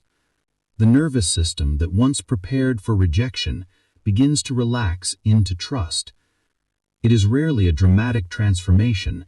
It unfolds quietly, like dawn gradually overtaking the night. Importantly, rebuilding trust is not about restoring the old relationship. It is about building a new one on firmer ground. The old foundation cracked because something within it was unsustainable, perhaps unspoken resentment, emotional neglect, or the illusion that love could thrive without transparency. Repair means designing a stronger structure, one that integrates both truth and tenderness. It means learning to communicate in ways that prevent future erosion, to listen when discomfort arises, to address conflict before it hardens, and to create safety not as an afterthought, but as a daily practice. In practical terms, this blueprint for rebuilding trust includes several interlocking elements: accountability, empathy, consistency, transparency, and emotional attunement. Together, they form a feedback loop of safety. Accountability restores credibility, empathy restores warmth, consistency restores predictability, transparency restores clarity, and attunement restores connection. When all five work in concert, the relationship becomes resilient again, not flawless, but flexible and alive. To rebuild trust, then, is to become both architect and gardener, to design with intention and nurture with patience. The architecture provides structure, boundaries, clarity, commitments. The garden provides life, affection, curiosity, forgiveness. Each depends on the other. Without structure, love drifts. Without tenderness, it hardens. Ultimately, repairing trust is not the art of pretending nothing happened. It is the art of showing again and again that something new is happening, that growth is taking place where damage once lived. When both people engage sincerely in this process, the relationship does not simply return to what it was. It becomes something deeper, wiser, and more compassionate. The cracks remain, but they no longer signal weakness. Like the Japanese art of kintsugi, where broken pottery is mended with veins of gold, the repaired bond carries visible reminders of what it has endured and survived. Healing trust, then, is not about erasing history. It is about transforming it into strength. Through steady honesty, calm presence, and enduring care, two hearts can teach each other what safety feels like again. And when that safety returns, slowly, quietly, steadily, it does not resemble the innocence of the beginning, but the resilience of something tested, restored, and made beautiful by the work it took to heal. Chapter 14. The 5 Simple Pillars That Actually Bring Trust Back. Trust, once broken, does not vanish in a single moment. It disintegrates slowly, like a structure losing its foundation brick by brick. Yet even after the deepest fracture, it is not beyond repair. Rebuilding trust is not about erasing what happened, nor pretending the pain did not exist. It is about creating a new foundation that can hold the weight of truth, accountability, and genuine safety. This process cannot be rushed. It unfolds through patience, humility, and consistent care. Science and relationship research alike show that human beings can reestablish trust when specific emotional needs are repeatedly met in a predictable way. These needs form the 5 pillars of rebuilding trust. The first pillar is accountability over apology. Many people believe that saying "I'm sorry" is enough to heal a wound, but while an apology may ease the surface tension, accountability repairs the deeper layers of connection. Accountability means naming what was done, not minimizing or justifying it. It involves understanding, not merely acknowledging, the emotional impact on the hurt partner. When someone says, "I can see how my silence made you feel unimportant," they validate the emotional reality of their partner, not just the factual event. True accountability carries a commitment, a clear, observable effort to change future behavior. This is what transforms remorse into reliability. Studies in social and clinical psychology show that trust is more likely to be restored when the person responsible takes ownership of both their action and its emotional consequence. It signals emotional maturity and restores the hurt partner's sense that their feelings matter.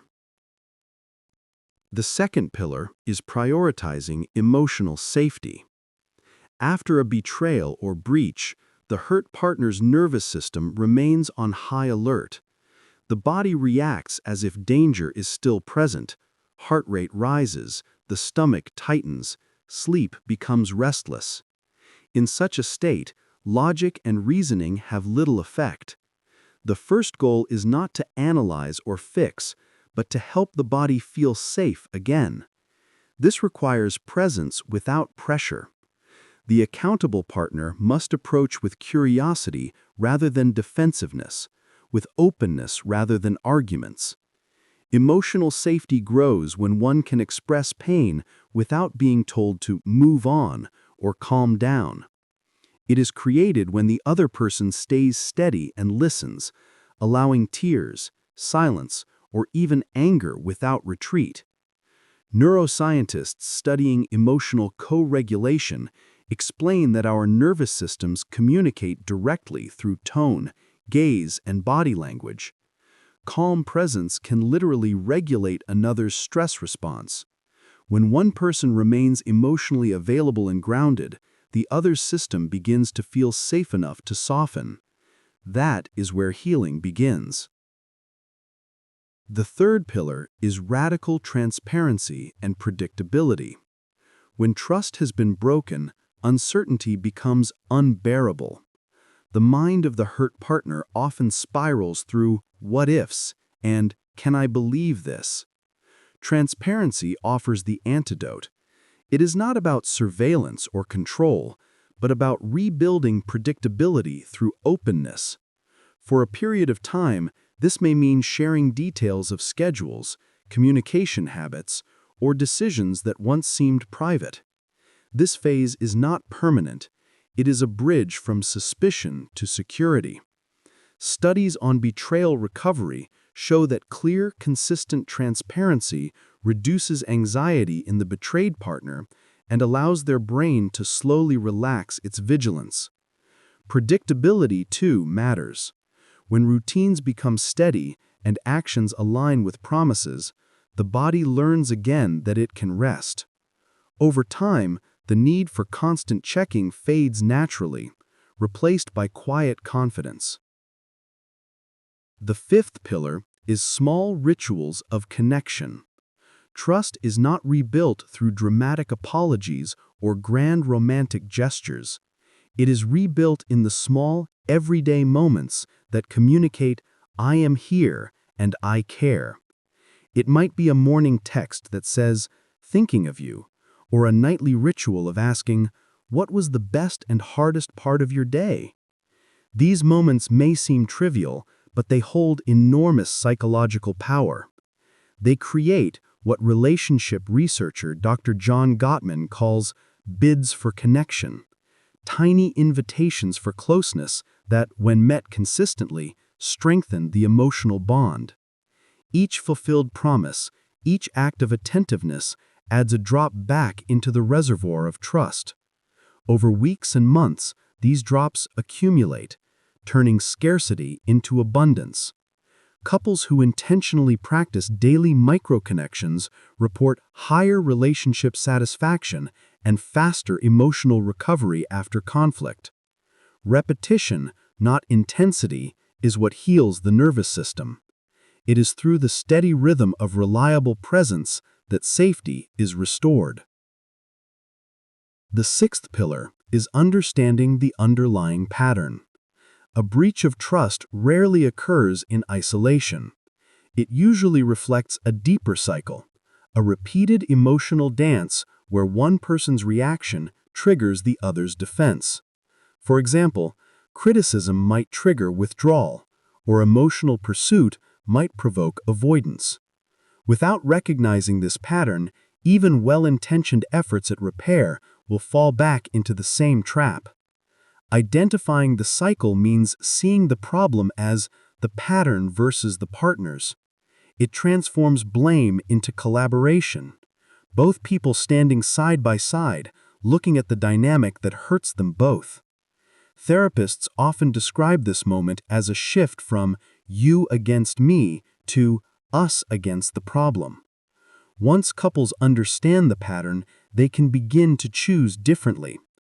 The partner who tends to withdraw can practice staying emotionally present a little longer. The one who tends to pursue can practice slowing down and speaking from vulnerability rather than accusation. Over time, these new responses reshape the emotional rhythm of the relationship. Rebuilding trust through these 5 pillars requires more than words. It requires endurance. There will be days when progress feels invisible, and others when a small step feels monumental. Emotional repair, much like physical healing, happens gradually. The scar may remain, but it can become a mark of resilience rather than a reminder of pain. Research in emotional psychology confirms that when couples successfully navigate a breach of trust, their relationship often becomes stronger than before. The very act of repair deepens empathy, understanding, and mutual respect. They learn not only to trust each other again, but to trust the process of repair itself. In the quiet moments that follow such repair, the atmosphere of the relationship changes. The air feels lighter. Words land gently. There is laughter again, not forced, but natural. The fear that once filled the space between them begins to dissolve, replaced by a calm knowing that love, when cared for with intention, can survive even its own breaking. Trust is not a static state, but a living ecosystem. It breathes, it weakens, it strengthens, it renews. It depends not on perfection, but on the willingness to keep showing up, honestly, gently, and consistently. In this way, the 5 pillars are not a one-time blueprint for repair, but a lifelong practice. Every time we take responsibility, offer safety, practice transparency, nurture connection, and understand our patterns, we are tending to the fragile but resilient life of trust. And when we do, what once seemed lost begins to grow again, quietly, steadily, like light returning after a long night. Chapter 15. Easy daily exercises that heal emotional safety fast. Rebuilding emotional safety is not a grand, mysterious art. It is, in many ways, a practice, something learned, repeated, and strengthened through daily actions. Just as the body becomes stronger through small, consistent movements, relationships grow more secure through small, consistent gestures of care. The science of attachment and relationship repair shows that our brains respond not only to words, but to patterns. Every time a partner follows through on a promise, every time they approach with empathy instead of defensiveness, new neural pathways are formed, associations of safety that slowly replace the old reflexes of fear or avoidance. Healing, then, becomes not an event, but a rhythm. One of the simplest yet most powerful ways to begin this process is through what psychologists call small promises kept. When trust has been damaged, large declarations of change can feel hollow. The human nervous system, wired for prediction, does not believe in sudden transformations. It believes in repetition. Making and keeping small, low-stakes promises each day, such as, "I will text when I arrive," or "I will take a short walk with you after dinner," slowly teaches the brain that reliability still exists. These small acts of consistency act as quiet evidence that words can once again align with actions. Over time, The partner who once felt unsafe begins to relax, not because of a single apology, but because hundreds of micro moments have proven that care is real. Trust, in the end, is simply the memory of promises kept. Another cornerstone of relationship repair is the repair ritual. Conflicts are inevitable in any close bond. What determines a relationship's strength is not whether arguments happen, but how they end. A simple 3-step ritual can transform a moment of tension into a moment of healing. First, naming the hurt. I realize I was harsh just now. Second, validating its impact. I can see how that made you feel unimportant. And third, offering repair. Can we start that conversation over? I want to listen better this time. These steps may seem structured, almost mechanical, but their psychological effect is profound. They communicate recognition, accountability, and willingness to reconnect. Research from the Gottman Institute has shown that relationships thrive not because partners never hurt each other, but because they learn how to repair effectively after hurt occurs. Each repair, no matter how small, strengthens the emotional immune system of the relationship. There is also great power in fondness and admiration exercises. After a disagreement, it can be difficult to remember why one chose their partner in the first place. Yet choosing to name one thing you still admire or appreciate about them, even something as simple as, "I love how calm you stayed when we disagreed," begins to shift the emotional atmosphere from threat back to safety. This isn't about minimizing conflict or pretending everything is fine. It's about remembering that beneath the friction lies respect and affection. Studies in relationship therapy show that when couples consciously express appreciation, the brain releases oxytocin, a hormone that fosters bonding and trust. By ending a hard moment with gratitude, partners remind each other that love still exists alongside imperfection. Next comes mindful journaling and listening, practices drawn from psychoeducational and mindfulness-based interventions. When emotions run high, it can be difficult to understand what truly triggered the reaction. Taking time to journal privately helps translate raw emotion into language, giving the brain a sense of order and control. One might write, "I felt dismissed when my concern was ignored," or "I felt calmer when you reached out afterward."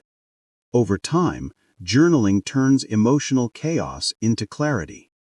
During calmer moments, partners can take this awareness into practice through mindful listening. One person speaks while the other listens silently, then reflects back what they heard to ensure understanding. This type of listening, without interruption or defense, helps the speaker feel seen and the listener feel capable of care. Naming the need for safety aloud. "I need reassurance. I need you to stay close while we talk," might feel vulnerable, but it rewires old habits of avoidance into new habits of openness. Through such daily exercises, recovery begins to resemble the slow, patient work of tending a garden. No gardener expects immediate blooms after planting seeds. They water, observe, and trust the process. In the same way, rebuilding emotional safety requires patience and repeated care. Each small promise kept, each honest repair attempt, each word of admiration is a seed planted in the soil of the relationship. The human brain, adaptable and responsive, learns through these repetitions. The more often trust is confirmed, the more the body begins to relax its vigilance. Over time, the familiar patterns of fear, waiting for disappointment, anticipating rejection, give way to calm predictability. Even after setbacks, an angry outburst, a forgotten promise, a misunderstanding, healing remains possible. What matters is not perfection, but the willingness to return, to acknowledge, to begin again. Every time a partner says, "I see what I did," or "I understand your pain," they are building emotional muscle, training themselves and their partner to believe in repair. Neuroscience tells us that these repeated moments of attunement reshape how we perceive one another. They teach the brain that closeness can coexist with conflict. As these habits take root, a relationship begins to change from the inside. Communication feels softer. The air between words grows quieter, less defensive. There is more space for laughter, for play, for gentle silence. The nervous systems of both partners start to synchronize again. Heart rates slow during conversation. Eye contact becomes easier. Touch feels natural rather than tense. Emotional safety, once fractured, returns not as a fragile truce, but as a living, breathing sense of security built on daily proof. Ultimately, trust is not a single structure to be rebuilt, but a living system to be cared for. It grows through patience, accountability, and gentle consistency. When partners learn to keep small promises, repair with honesty, express admiration, and listen with presence, they are not merely fixing what was broken. They are creating something stronger, wiser, and more resilient than before. In that sense, every act of care becomes more than a gesture. It becomes a quiet declaration that love, even when shaken, can choose to grow again, one mindful moment at a time. Part 7. Why men, women, and cultures feel safety so differently. Emotional safety may be a universal human need, but how it is experienced, expressed, and restored is profoundly influenced by both gender and culture. The nervous system may operate according to the same biological laws everywhere, yet the meanings we attach to vulnerability, strength, and care vary across societies and histories. To understand emotional safety fully, we must see it as a prism, one that refracts a single human truth into many colors, shaped by upbringing, expectations, and collective memory. At the biological level, both men and women share the same evolutionary wiring for connection. But from early childhood, most are taught different emotional languages. Across many cultures, boys are encouraged to value autonomy, self-control, and stoicism, while girls are guided toward empathy, expressiveness, and relational harmony. These differing emotional trainings subtly sculpt the nervous system's expectations about safety. For men, safety may come to mean freedom from judgment when showing vulnerability. For women, it may mean assurance that emotional openness will be received and respected, not dismissed as too much. The longing is the same, to be seen without fear, but the pathways to that safety diverge. Studies in social and developmental psychology reveal that men often face what researchers call the vulnerability paradox. They crave closeness and emotional intimacy as much as women do, but social norms discourage them from expressing it directly. When emotional safety is absent, men may withdraw, intellectualize, or express distress through anger or silence, behaviors often misinterpreted as indifference. In truth, these are protective strategies of a nervous system that has learned that tenderness can invite shame. By contrast, women, whose social conditioning often encourages verbal connection, may experience emotional insecurity through hypervigilance, seeking reassurance, over-explaining, or internalizing blame. Neither pattern is inherent to gender. Both are cultural responses to the same biological need for safety. Therapists working with couples often observe these pattern dances of protection. One partner, often though not always the man, retreats when conflict arises, while the other, often though not always the woman, pursues closeness to restore connection. This pursue-withdraw cycle is not a sign of incompatibility, but of misaligned safety strategies. The withdrawing partner's nervous system interprets intensity as threat, while the pursuing partner's body interprets distance as danger. Each is protecting themselves from pain in the only way they know. When both understand this, empathy replaces blame. The path to safety becomes a shared project rather than a power struggle. Cultural context adds another layer to this intricate picture. In individualist societies, common in much of the West, emotional safety is often equated with self-expression and personal authenticity, the right to speak one's truth and to be accepted as an individual.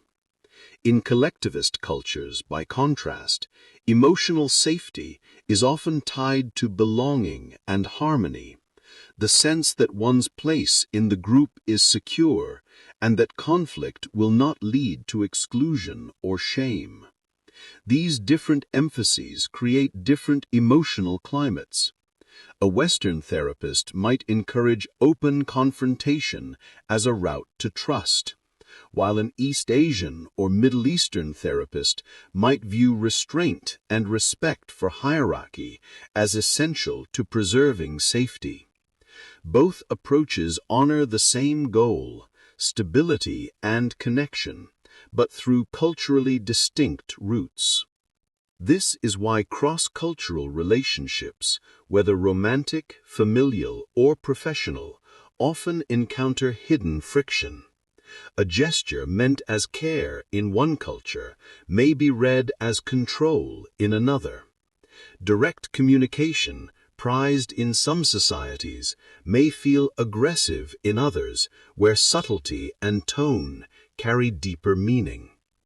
Even physical touch, soothing in one context, inappropriate in another, reflects how culture scripts the body's language of safety.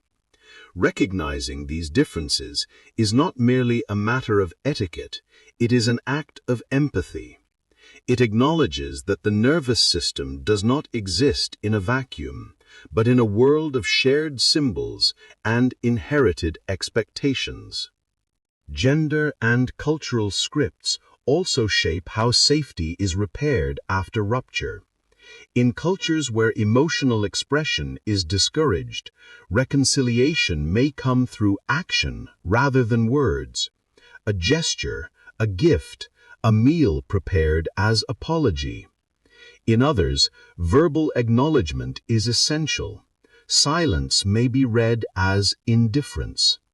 Similarly, in some families, touch is a primary regulator of safety, while in others, privacy and space signal respect. Understanding these distinctions helps partners and communities avoid misinterpretation and find ways to reconnect that honor both nervous systems. Power dynamics further complicate this landscape.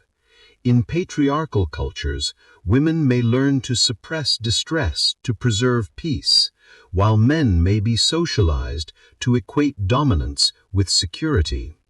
The result can be emotional asymmetry.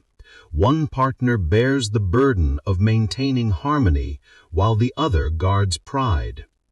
Yet even within these systems, quiet revolutions occur.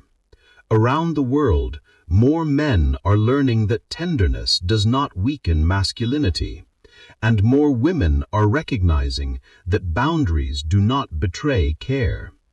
These shifts are not merely social progress, they are biological liberation. They allow both nervous systems to rest in authenticity rather than performance. Cultural trauma also leaves its imprint on how communities experience safety. Societies that have endured colonization, war, or systemic discrimination often carry collective hypervigilance. The descendants of such histories may experience relational anxiety even in personal contexts, a transgenerational echo of survival mode. Restoring emotional safety in these communities requires more than individual healing. It calls for cultural recognition, storytelling, and spaces where shared pain can be witnessed without shame. In these moments, safety becomes not only personal, but political. The right to exist, to speak, and to be human without fear. At the same time, diversity offers extraordinary resilience. Cultural and gender differences, when met with respect, can expand the emotional vocabulary of a relationship. A person raised to value direct honesty can learn the grace of restraint from a partner who values harmony. One taught to hide emotion can learn courage from a partner who speaks openly. When both approach difference with curiosity rather than judgment, each becomes a teacher in the art of safety. Ultimately, the goal is not to erase these differences, but to integrate them. Emotional safety is strongest not when everyone feels the same, but when everyone feels free to be different without losing connection.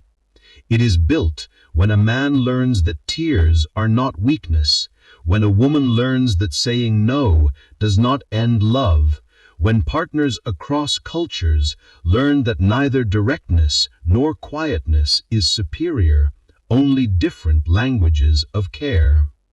When we understand safety through this prism of experience, we begin to see that the heart's deepest need transcends all boundaries. Beneath every language, gender role, and cultural ritual lies the same yearning, to be met with kindness, to be allowed to exhale without fear. In this universality, emotional safety becomes more than a psychological concept. It becomes a human right, the shared ground upon which empathy, equality, and love can stand. Chapter 16.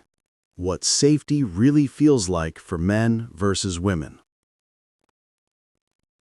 Across cultures and centuries, the need for safety has been universal.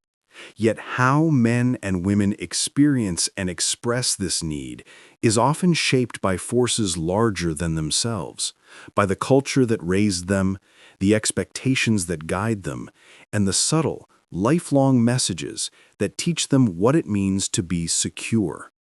Emotional and physical safety are not simply personal sensations. They are social experiences, molded by history, biology, and psychology alike. When two people come together in a relationship, they bring these deeply rooted patterns with them, sometimes harmoniously, sometimes in painful misunderstanding. Research across many societies has consistently shown that women, on average, report lower levels of perceived safety than men. This difference is not a sign of weakness, but a reflection of lived reality. Women are often taught from a young age to be aware of danger, to scan their surroundings, and to internalize what sociologists call the shadow of sexual assault, a constant background awareness that safety cannot be taken for granted. Studies in social psychology and criminology show that women's fear of physical harm tends to be higher, even when objective risks are lower, because they live within a social framework that reminds them again and again of their vulnerability. From the way they are taught to walk home at night, to the precautions they take when meeting someone new, this awareness shapes not just behavior, but also emotional life. This heightened vigilance extends into relationships.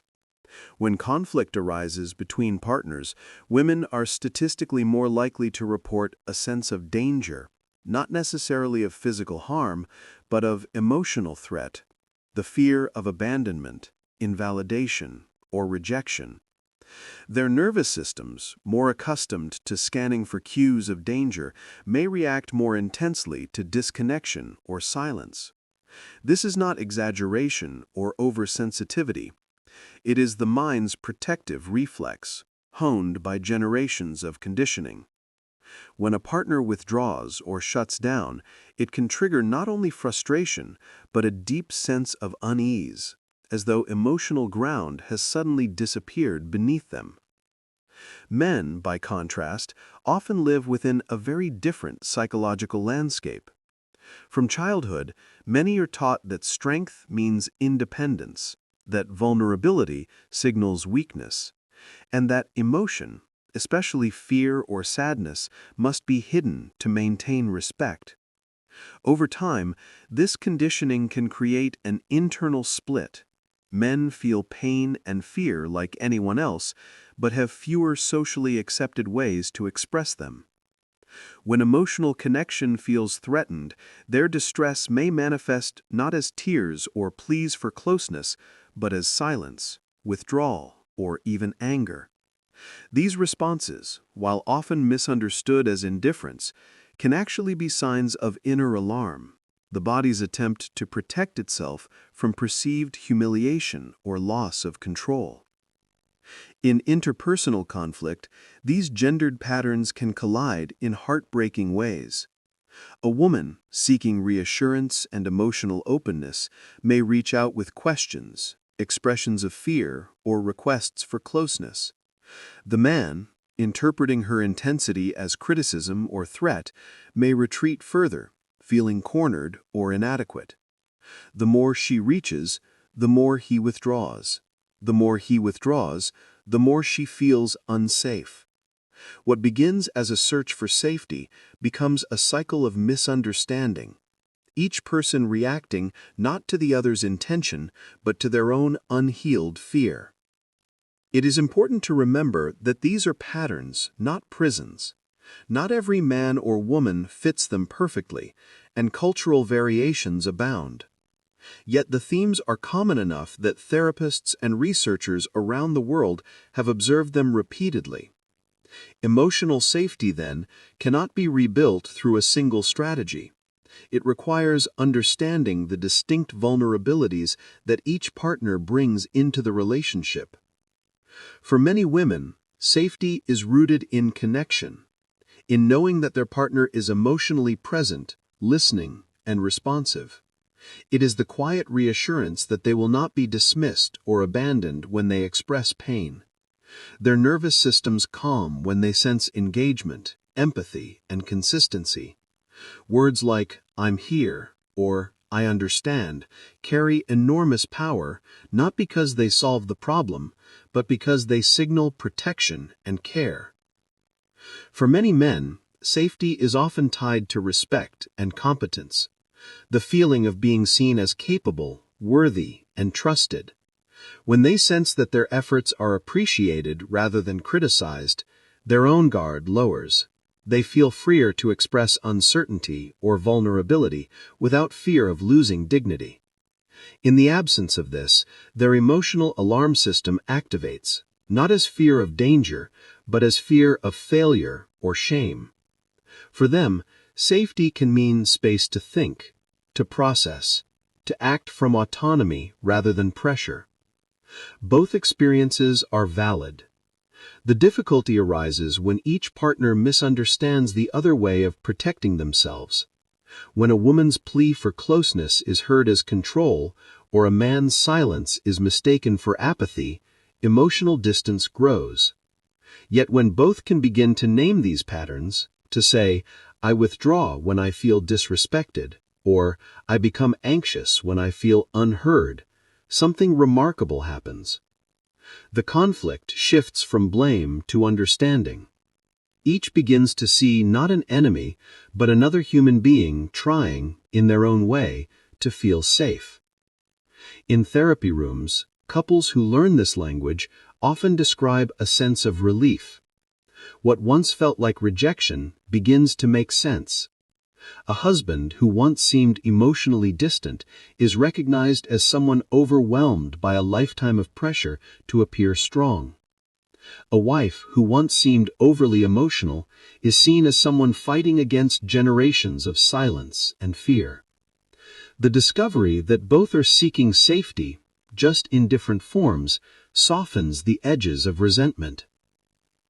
On a biological level, emotional safety is not abstract.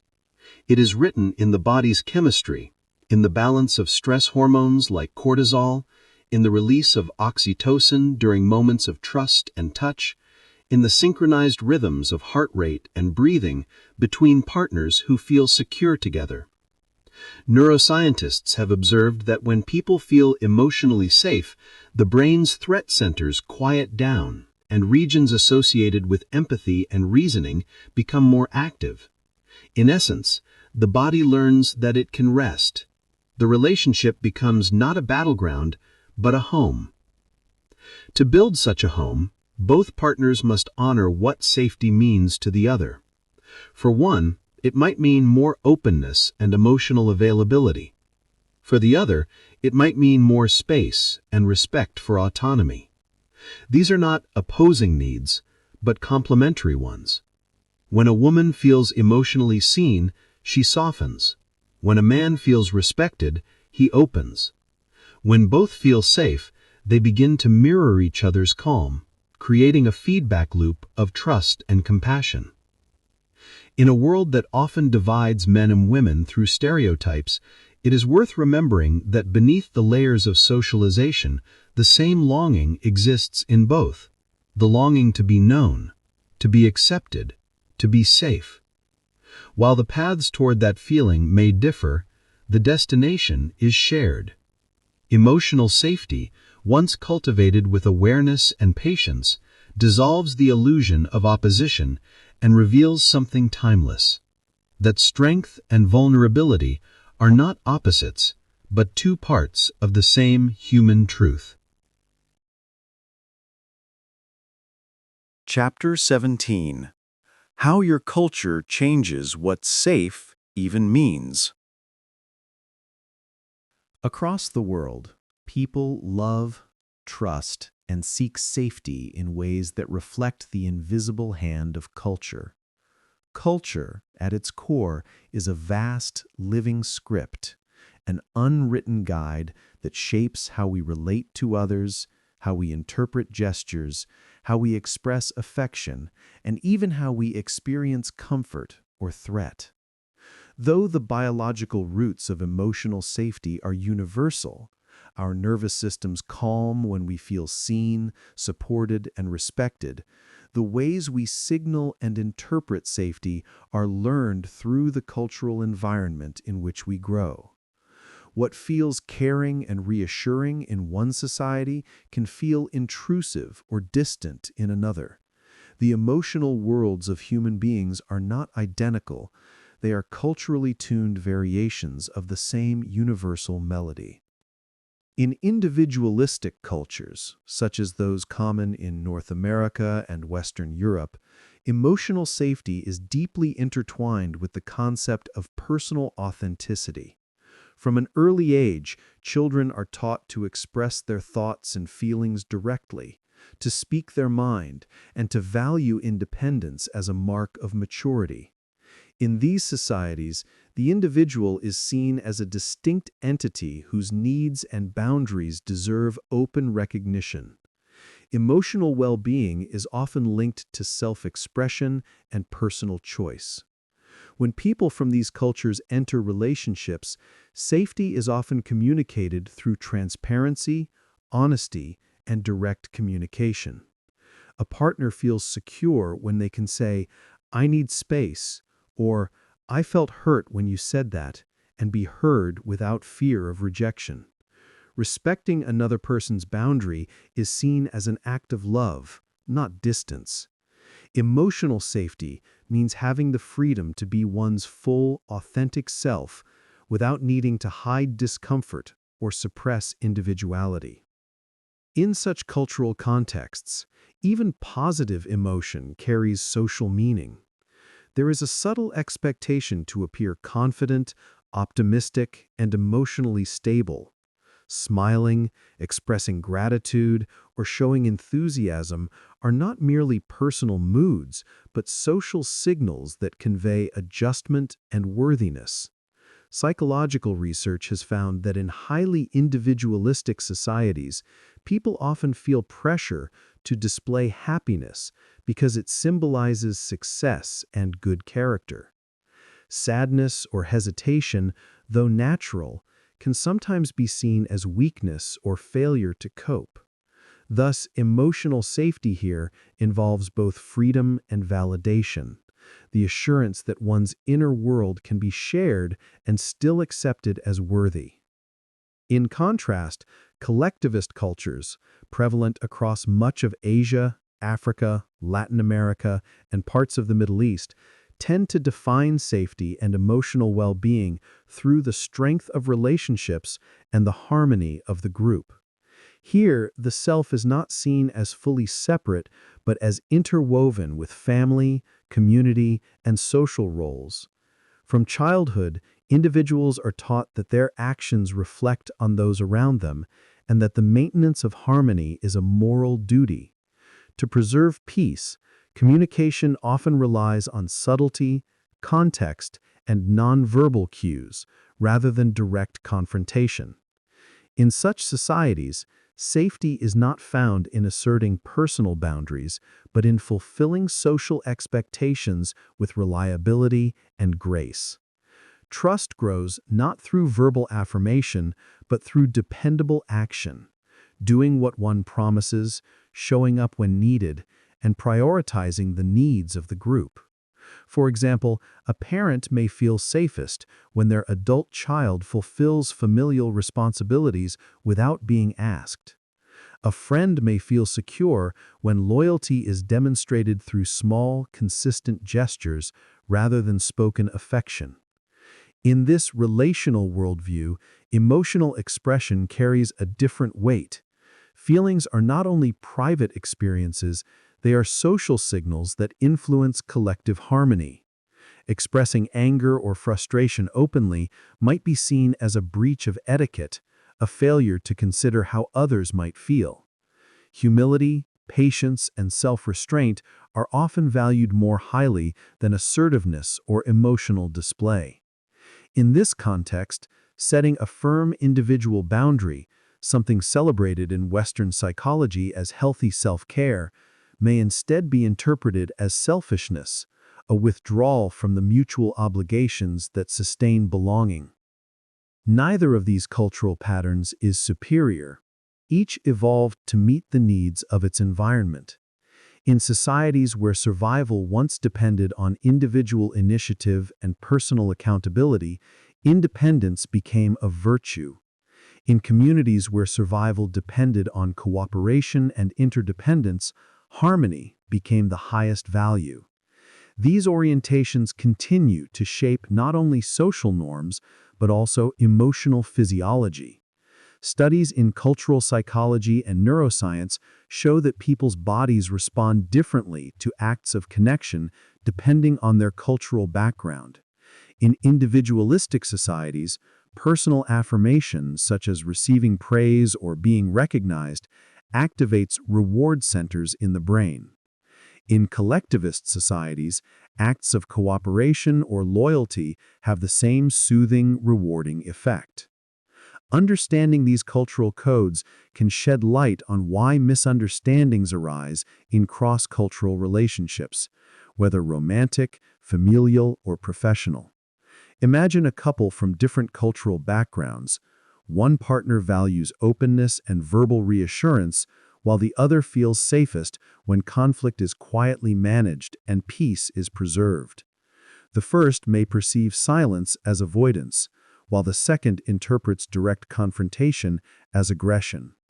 Both care deeply, but their languages of safety are different.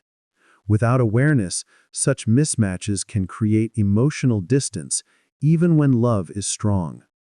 To bridge this divide, both partners, or indeed any two people from differing backgrounds, must become what psychologists call emotionally bilingual. This means learning to recognize the other's safety signals, even when they are expressed through unfamiliar behaviors. For someone raised in an individualistic context, this might mean noticing how acts of service, reliability, or shared quiet time communicate affection more powerfully than words.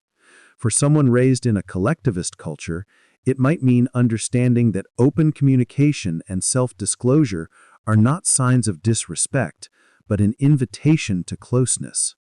As societies become more interconnected, these cultural patterns increasingly overlap. Younger generations raised in multicultural environments often blend both orientations. They seek authenticity but value harmony. They express feelings openly but remain sensitive to context. The challenge, then, is not to abandon one system for another, but to develop flexibility, to adapt communication styles based on who one is with and what situation one faces. This flexibility is not artificial, it is an advanced form of empathy. At the biological level, all humans share the same fundamental need for emotional regulation. Whether one feels safe through words, gestures, or shared silence, the underlying mechanism is the same. The nervous system calms when it perceives trust. Our brains are not bound by national borders. What differs is the learning. What behaviors the body has been taught to interpret as signs of safety or danger. One person may relax when hearing, "I love you." Another may feel safest when those words are never spoken, but consistently demonstrated through care and reliability. Recognizing this diversity is not merely an intellectual exercise, it is an act of compassion. It reminds us that love takes many forms, each shaped by the cultural soil from which it grows. When we learn to see the world through more than one lens, our capacity for understanding deepens. We become gentler with others and with ourselves. Ultimately, cultural variation in emotional safety does not divide humanity, it reveals its richness. Beneath every custom, every gesture, and every norm lies the same desire: to feel protected, valued, and at peace in connection with others. When we learn to honor both individuality and interdependence, when we speak both languages of safety, we discover that love itself transcends culture. It is the shared heartbeat of humanity, expressed in 1,000 different ways, yet always recognized by the same quiet sense of belonging. Part 8. How to figure out what safety feels like inside you. Emotional safety is not a concept meant only for reflection between partners or within relationships. It is also a mirror held up to the self. Before we can truly create safety with others, we must understand what safety feels like inside us, what calms our body, what unsettles it, what allows us to open up, and what makes us close down.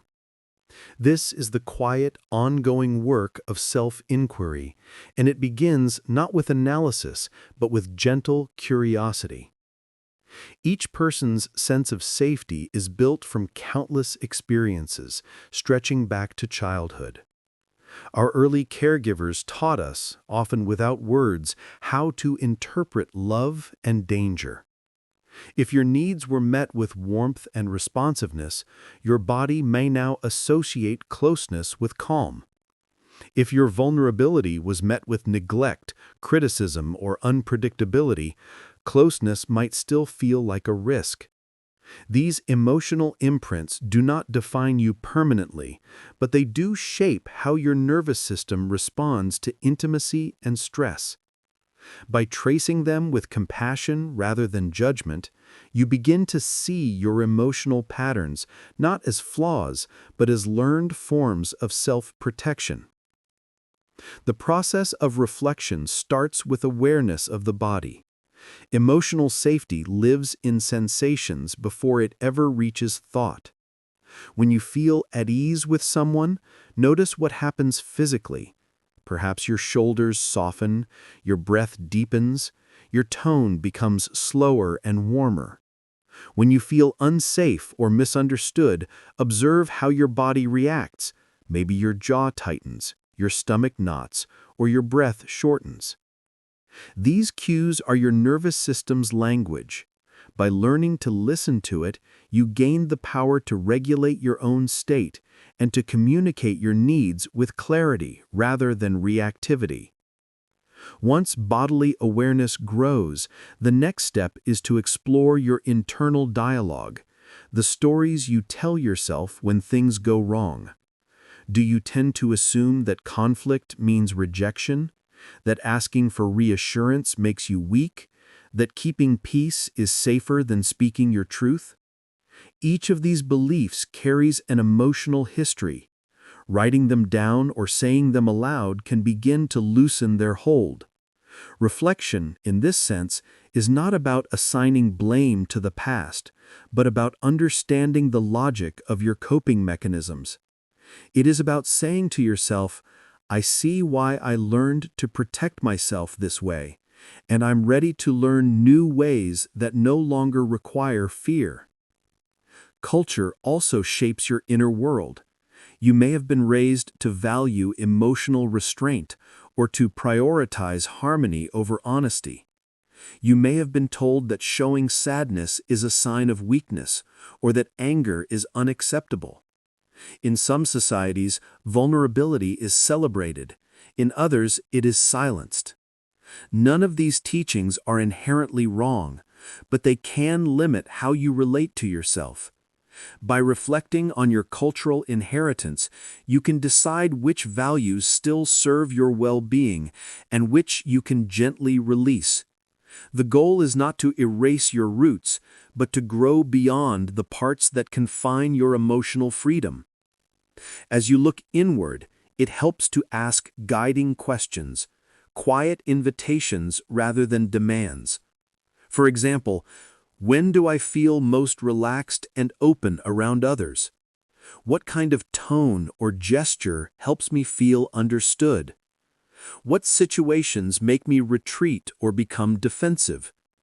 How did my family or culture teach me to handle disappointment, anger, or fear? What do I need from others when I feel hurt, and what do I tend to do instead? These questions are not tests to pass. They are gentle doorways into your emotional landscape. Some may lead to quick insight, others may take time to unfold.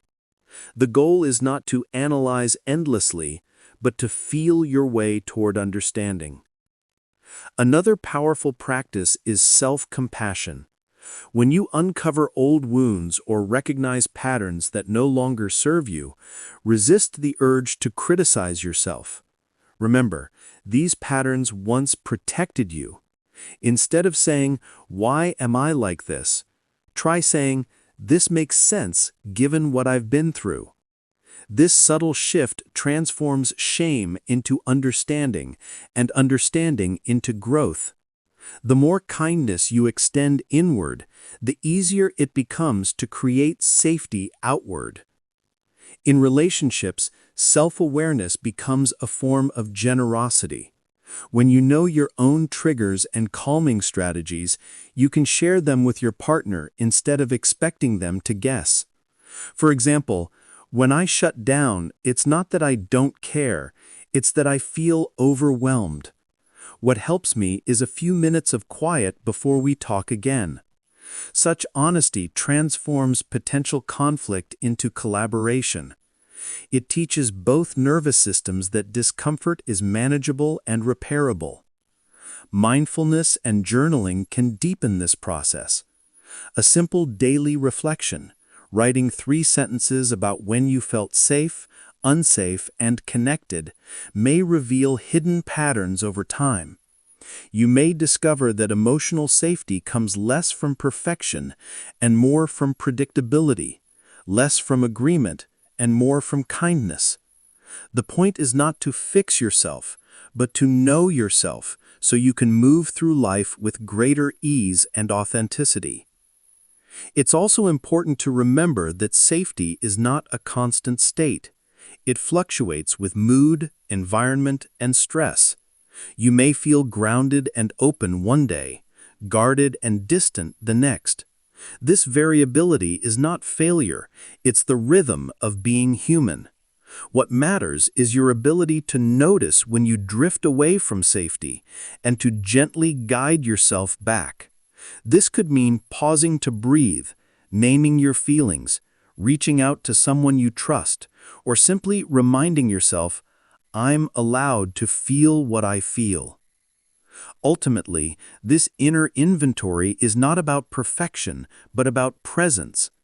By understanding your emotional world, you become the kind of person who can create calm in the midst of chaos, both for yourself and for others. You learn that emotional safety is not a gift others give you, but a space you help to build from the inside out.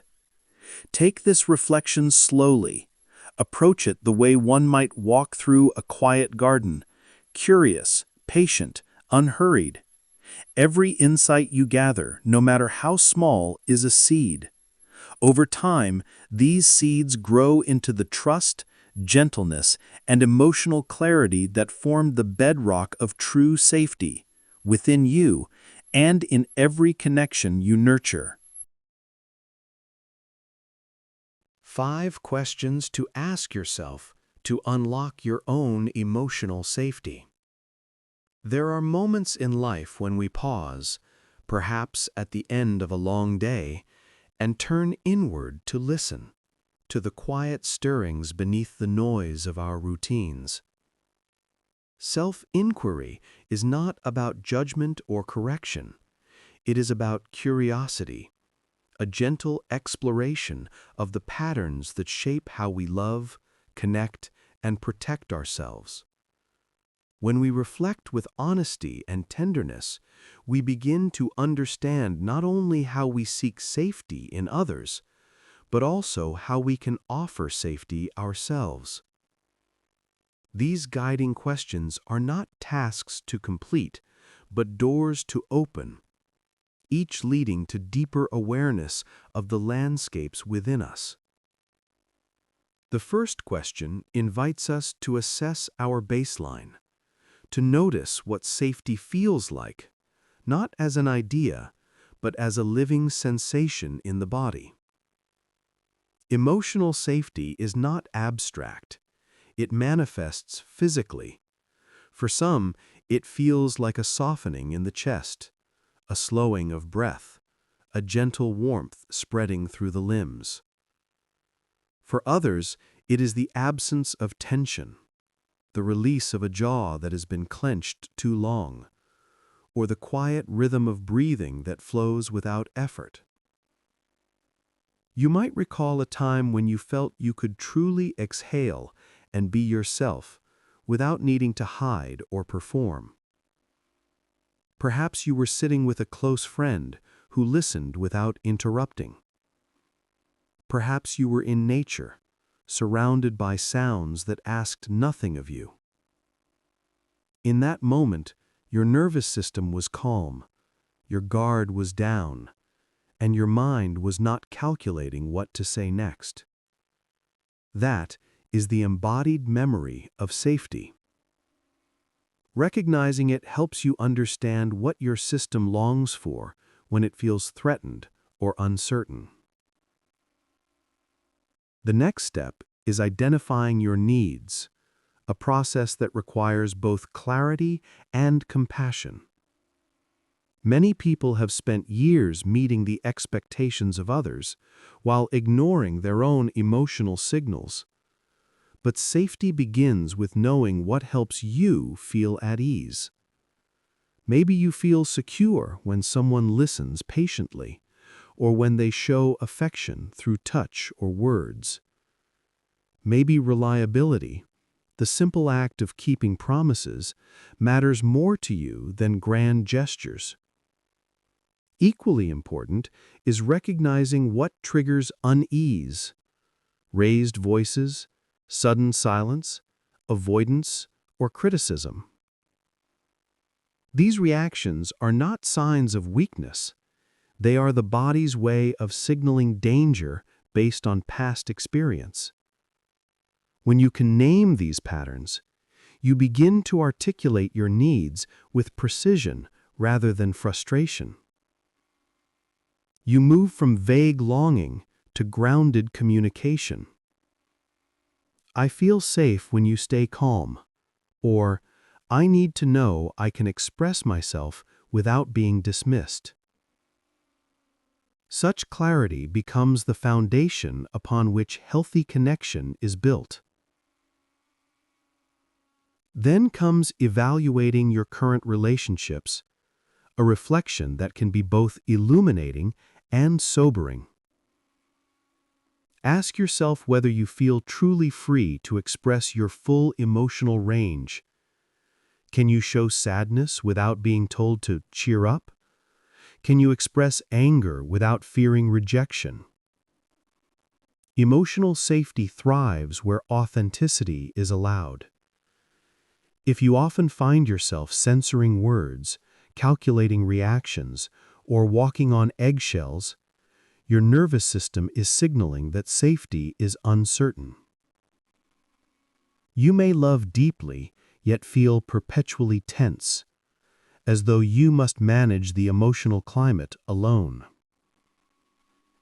Psychology research describes this as hypervigilance, a state where the brain anticipates threat and suppresses authentic expression. By noticing this pattern, you begin to see which relationships nurture your wholeness and which ones demand that you shrink. The goal is not to assign blame, but to understand where safety can grow and where boundaries are needed. The fourth question leads us into reflection on the past, a step that connects present feelings to their origins. Our experiences of safety or danger rarely start in adulthood. They are echoes of the relational environments we grew up in. A parent's consistency or absence, their warmth or unpredictability, leaves deep impressions on the nervous system. When we feel mistrustful today, it is worth asking, is this fear about the person in front of me, or is it an echo from long ago? Sometimes when a partner is late or quiet, an old memory awakens. A childhood moment when someone failed to return, when comfort was withheld, when love felt conditional. The brain, wired for survival, cannot always tell past from present. It reacts as though the old danger has returned. Through self-inquiry, we learn to notice this difference. We begin to say, "This fear feels familiar, but it belongs to another time." That awareness loosens the grip of old patterns and allows us to meet the current moment with greater calm. Finally, self-inquiry asks us to assess our own role, to look not only at how we seek safety, but how we provide it. Emotional safety is reciprocal. It flows in both directions. Consider yourself from the perspective of those closest to you. Do they feel they can approach you with honesty? When they share pain, do you listen with openness or rush to defend yourself? Emotional safety is not about never making mistakes. It is about how we respond when we do. Taking responsibility for hurt, apologizing without excuses, and following through with changed behavior are powerful acts of repair. These moments signal reliability to the nervous system of another person, helping them feel secure again. Conversely, defensiveness or dismissal creates emotional distance. To be a safe person means cultivating self-awareness, the humility to see one's own impact, and the empathy to care about it. The process of self-inquiry can feel like standing at the edge of a still pond and watching one's reflection ripple with each question. Sometimes the water is clear, and sometimes it is cloudy. Yet each reflection reveals something essential about who we are beneath our reactions and habits. Over time, this practice strengthens emotional intelligence, the ability to recognize and regulate feelings, both in oneself and others. It also builds what psychologists call secure functioning, a state where relationships are guided not by fear or power, but by mutual respect and cooperation. When done regularly, these reflections begin to reshape the nervous system itself. Neuroscience shows that self-awareness activates regions of the brain associated with emotional regulation and empathy. The more we observe our inner world with kindness, the less reactive we become. We learn to pause before responding, to choose curiosity over defensiveness, to offer steadiness where there was once only fear. In the end, self-inquiry is an act of care. It teaches us to tend to our inner world as we would to a garden, patiently, consistently, and without harsh judgment. Each honest reflection is like a drop of water nourishing the roots of understanding. As we grow more aware of what safety feels like, what disrupts it, and how we can provide it, we begin to create relationships that are not driven by survival, but by trust. Through this quiet practice, we rediscover that emotional safety is not a gift another person gives us. It is something we learn to cultivate together, moment by moment, through awareness, compassion, and truth. 3 quick habits to make any relationship feel safer today. Emotional safety, like any living bond, does not flourish by chance. It requires care, time, and gentle tending. Much like a garden, it grows through small, consistent acts, rituals of presence that remind two people that their connection is a refuge, not a battleground. Building safety is not about eliminating all conflict or misunderstanding, but about creating a shared rhythm of awareness and repair. The following practices, simple in appearance, profound in effect, invite couples, friends, or family members to strengthen trust through mindfulness, empathy, and reflection. Each is grounded in research from psychology and communication science, which shows that steady, structured connection protects relationships from emotional erosion over time. One of the most powerful habits to cultivate is the weekly check-in. Modern life moves quickly. Even caring partners can drift into patterns of silence simply because they are busy or tired. A weekly ritual, a short, Calm time set aside for open conversation acts as an anchor in that flow. It might take only 10 or 15 minutes. The question at its heart is simple. Is there anything you need to feel safer with me? This invitation is not about blame. It is about curiosity and care.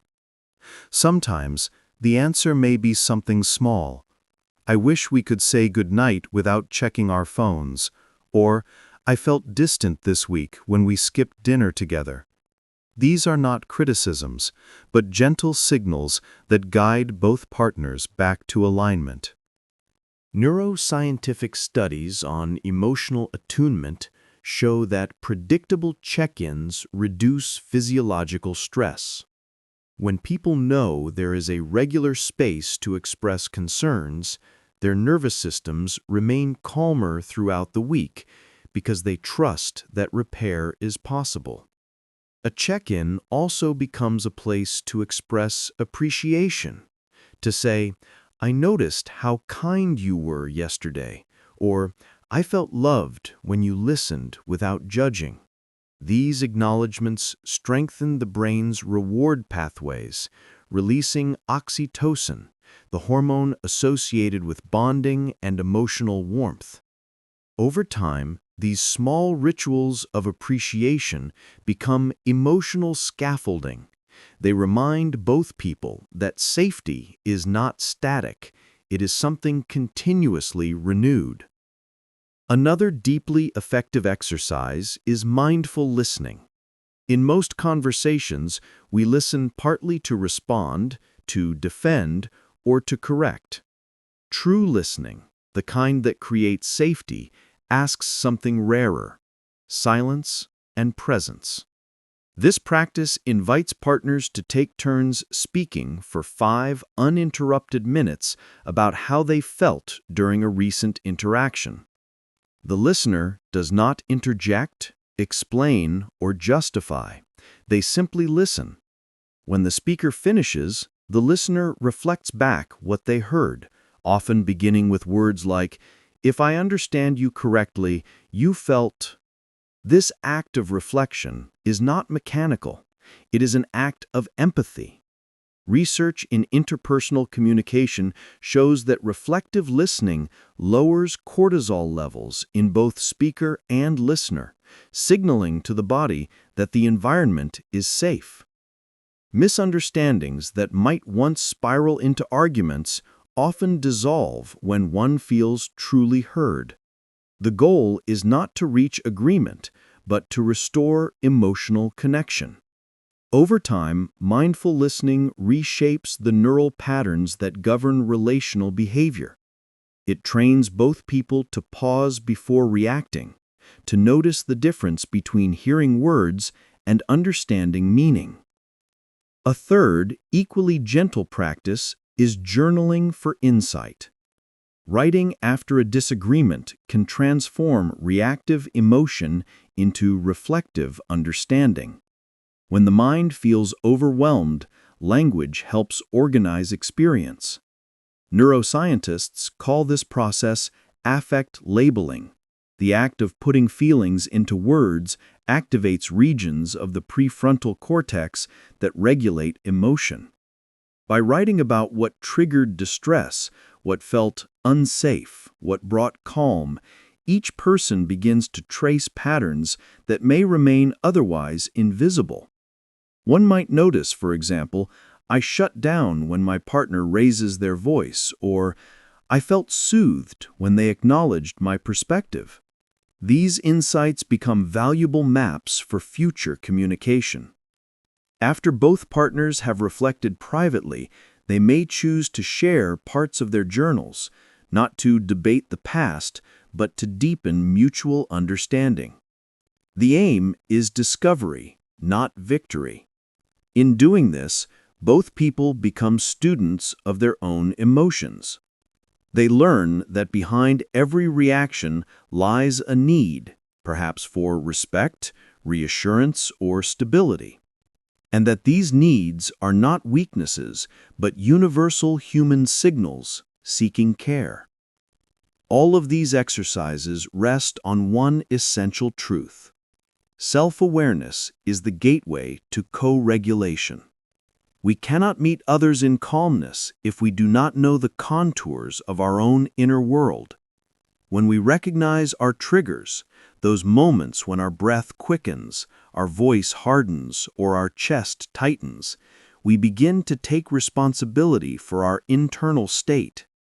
Instead of unconsciously transferring that tension to the other, we can pause, breathe, and name it. I feel unsafe right now, or I need a moment to settle. This self-knowledge transforms relations from cycles of reaction into cycles of reflection. Modern psychology describes emotional co-regulation as a dance between nervous systems. When one person remains grounded, it signals safety to the other's body, helping both return to balance. But that steadiness begins within.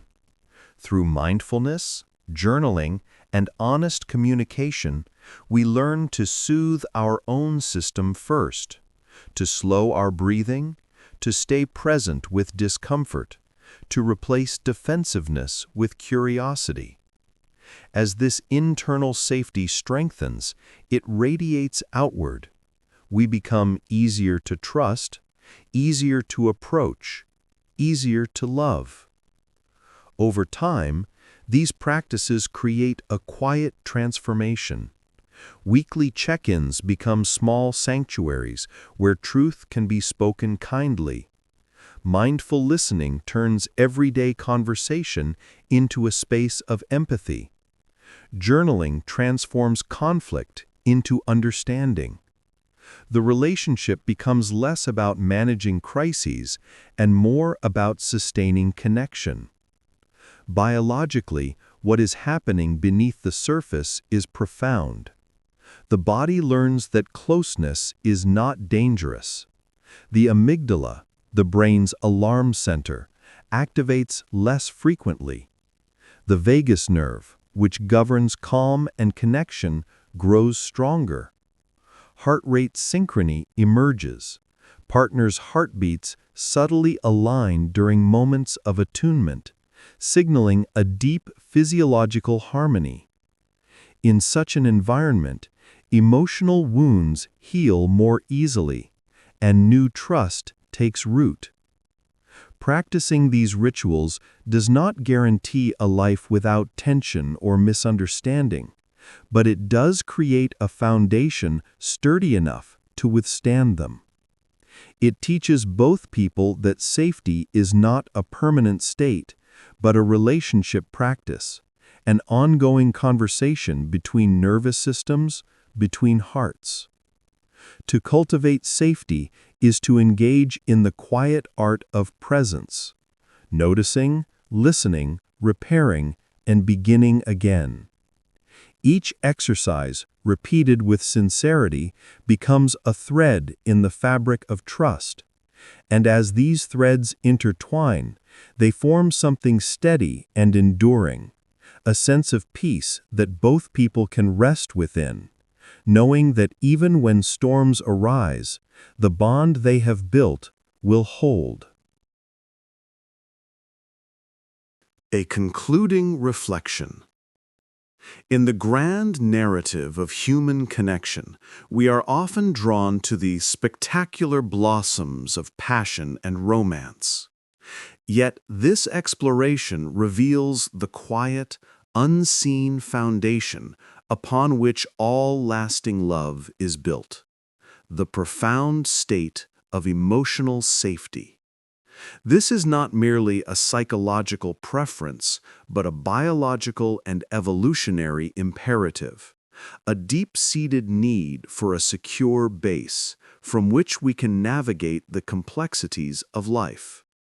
From an anthropological perspective, our very evolution as a species is tied to the capacity for pair bonding, the long-term cooperative partnerships necessary to raise our uniquely vulnerable offspring.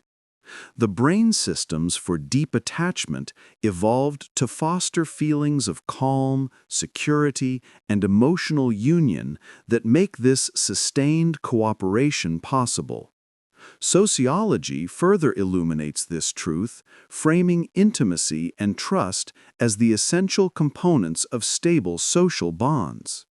Intimacy, the sharing of our authentic selves, can only be born in what has been called the zone of vulnerability, a space that requires a profound sense of trust to enter. Emotional safety, therefore, is the social and relational condition that makes true intimacy possible, allowing for the formation of the deep connections that are the bedrock of individual well-being and cohesive communities.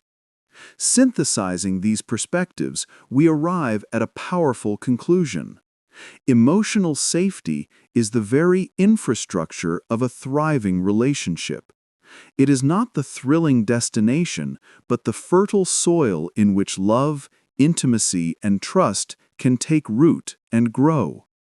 Love, then, is not the fortress itself. It is the vibrant, complex, and beautiful life that can finally flourish inside the fortress once the walls of emotional safety have been patiently and carefully built. Vulnerability is the birthplace of love, belonging, and joy. By weaving together trust, consistency, empathy, and respect, we create a bond stronger than any storm and cultivate a safe harbor in which love can truly last.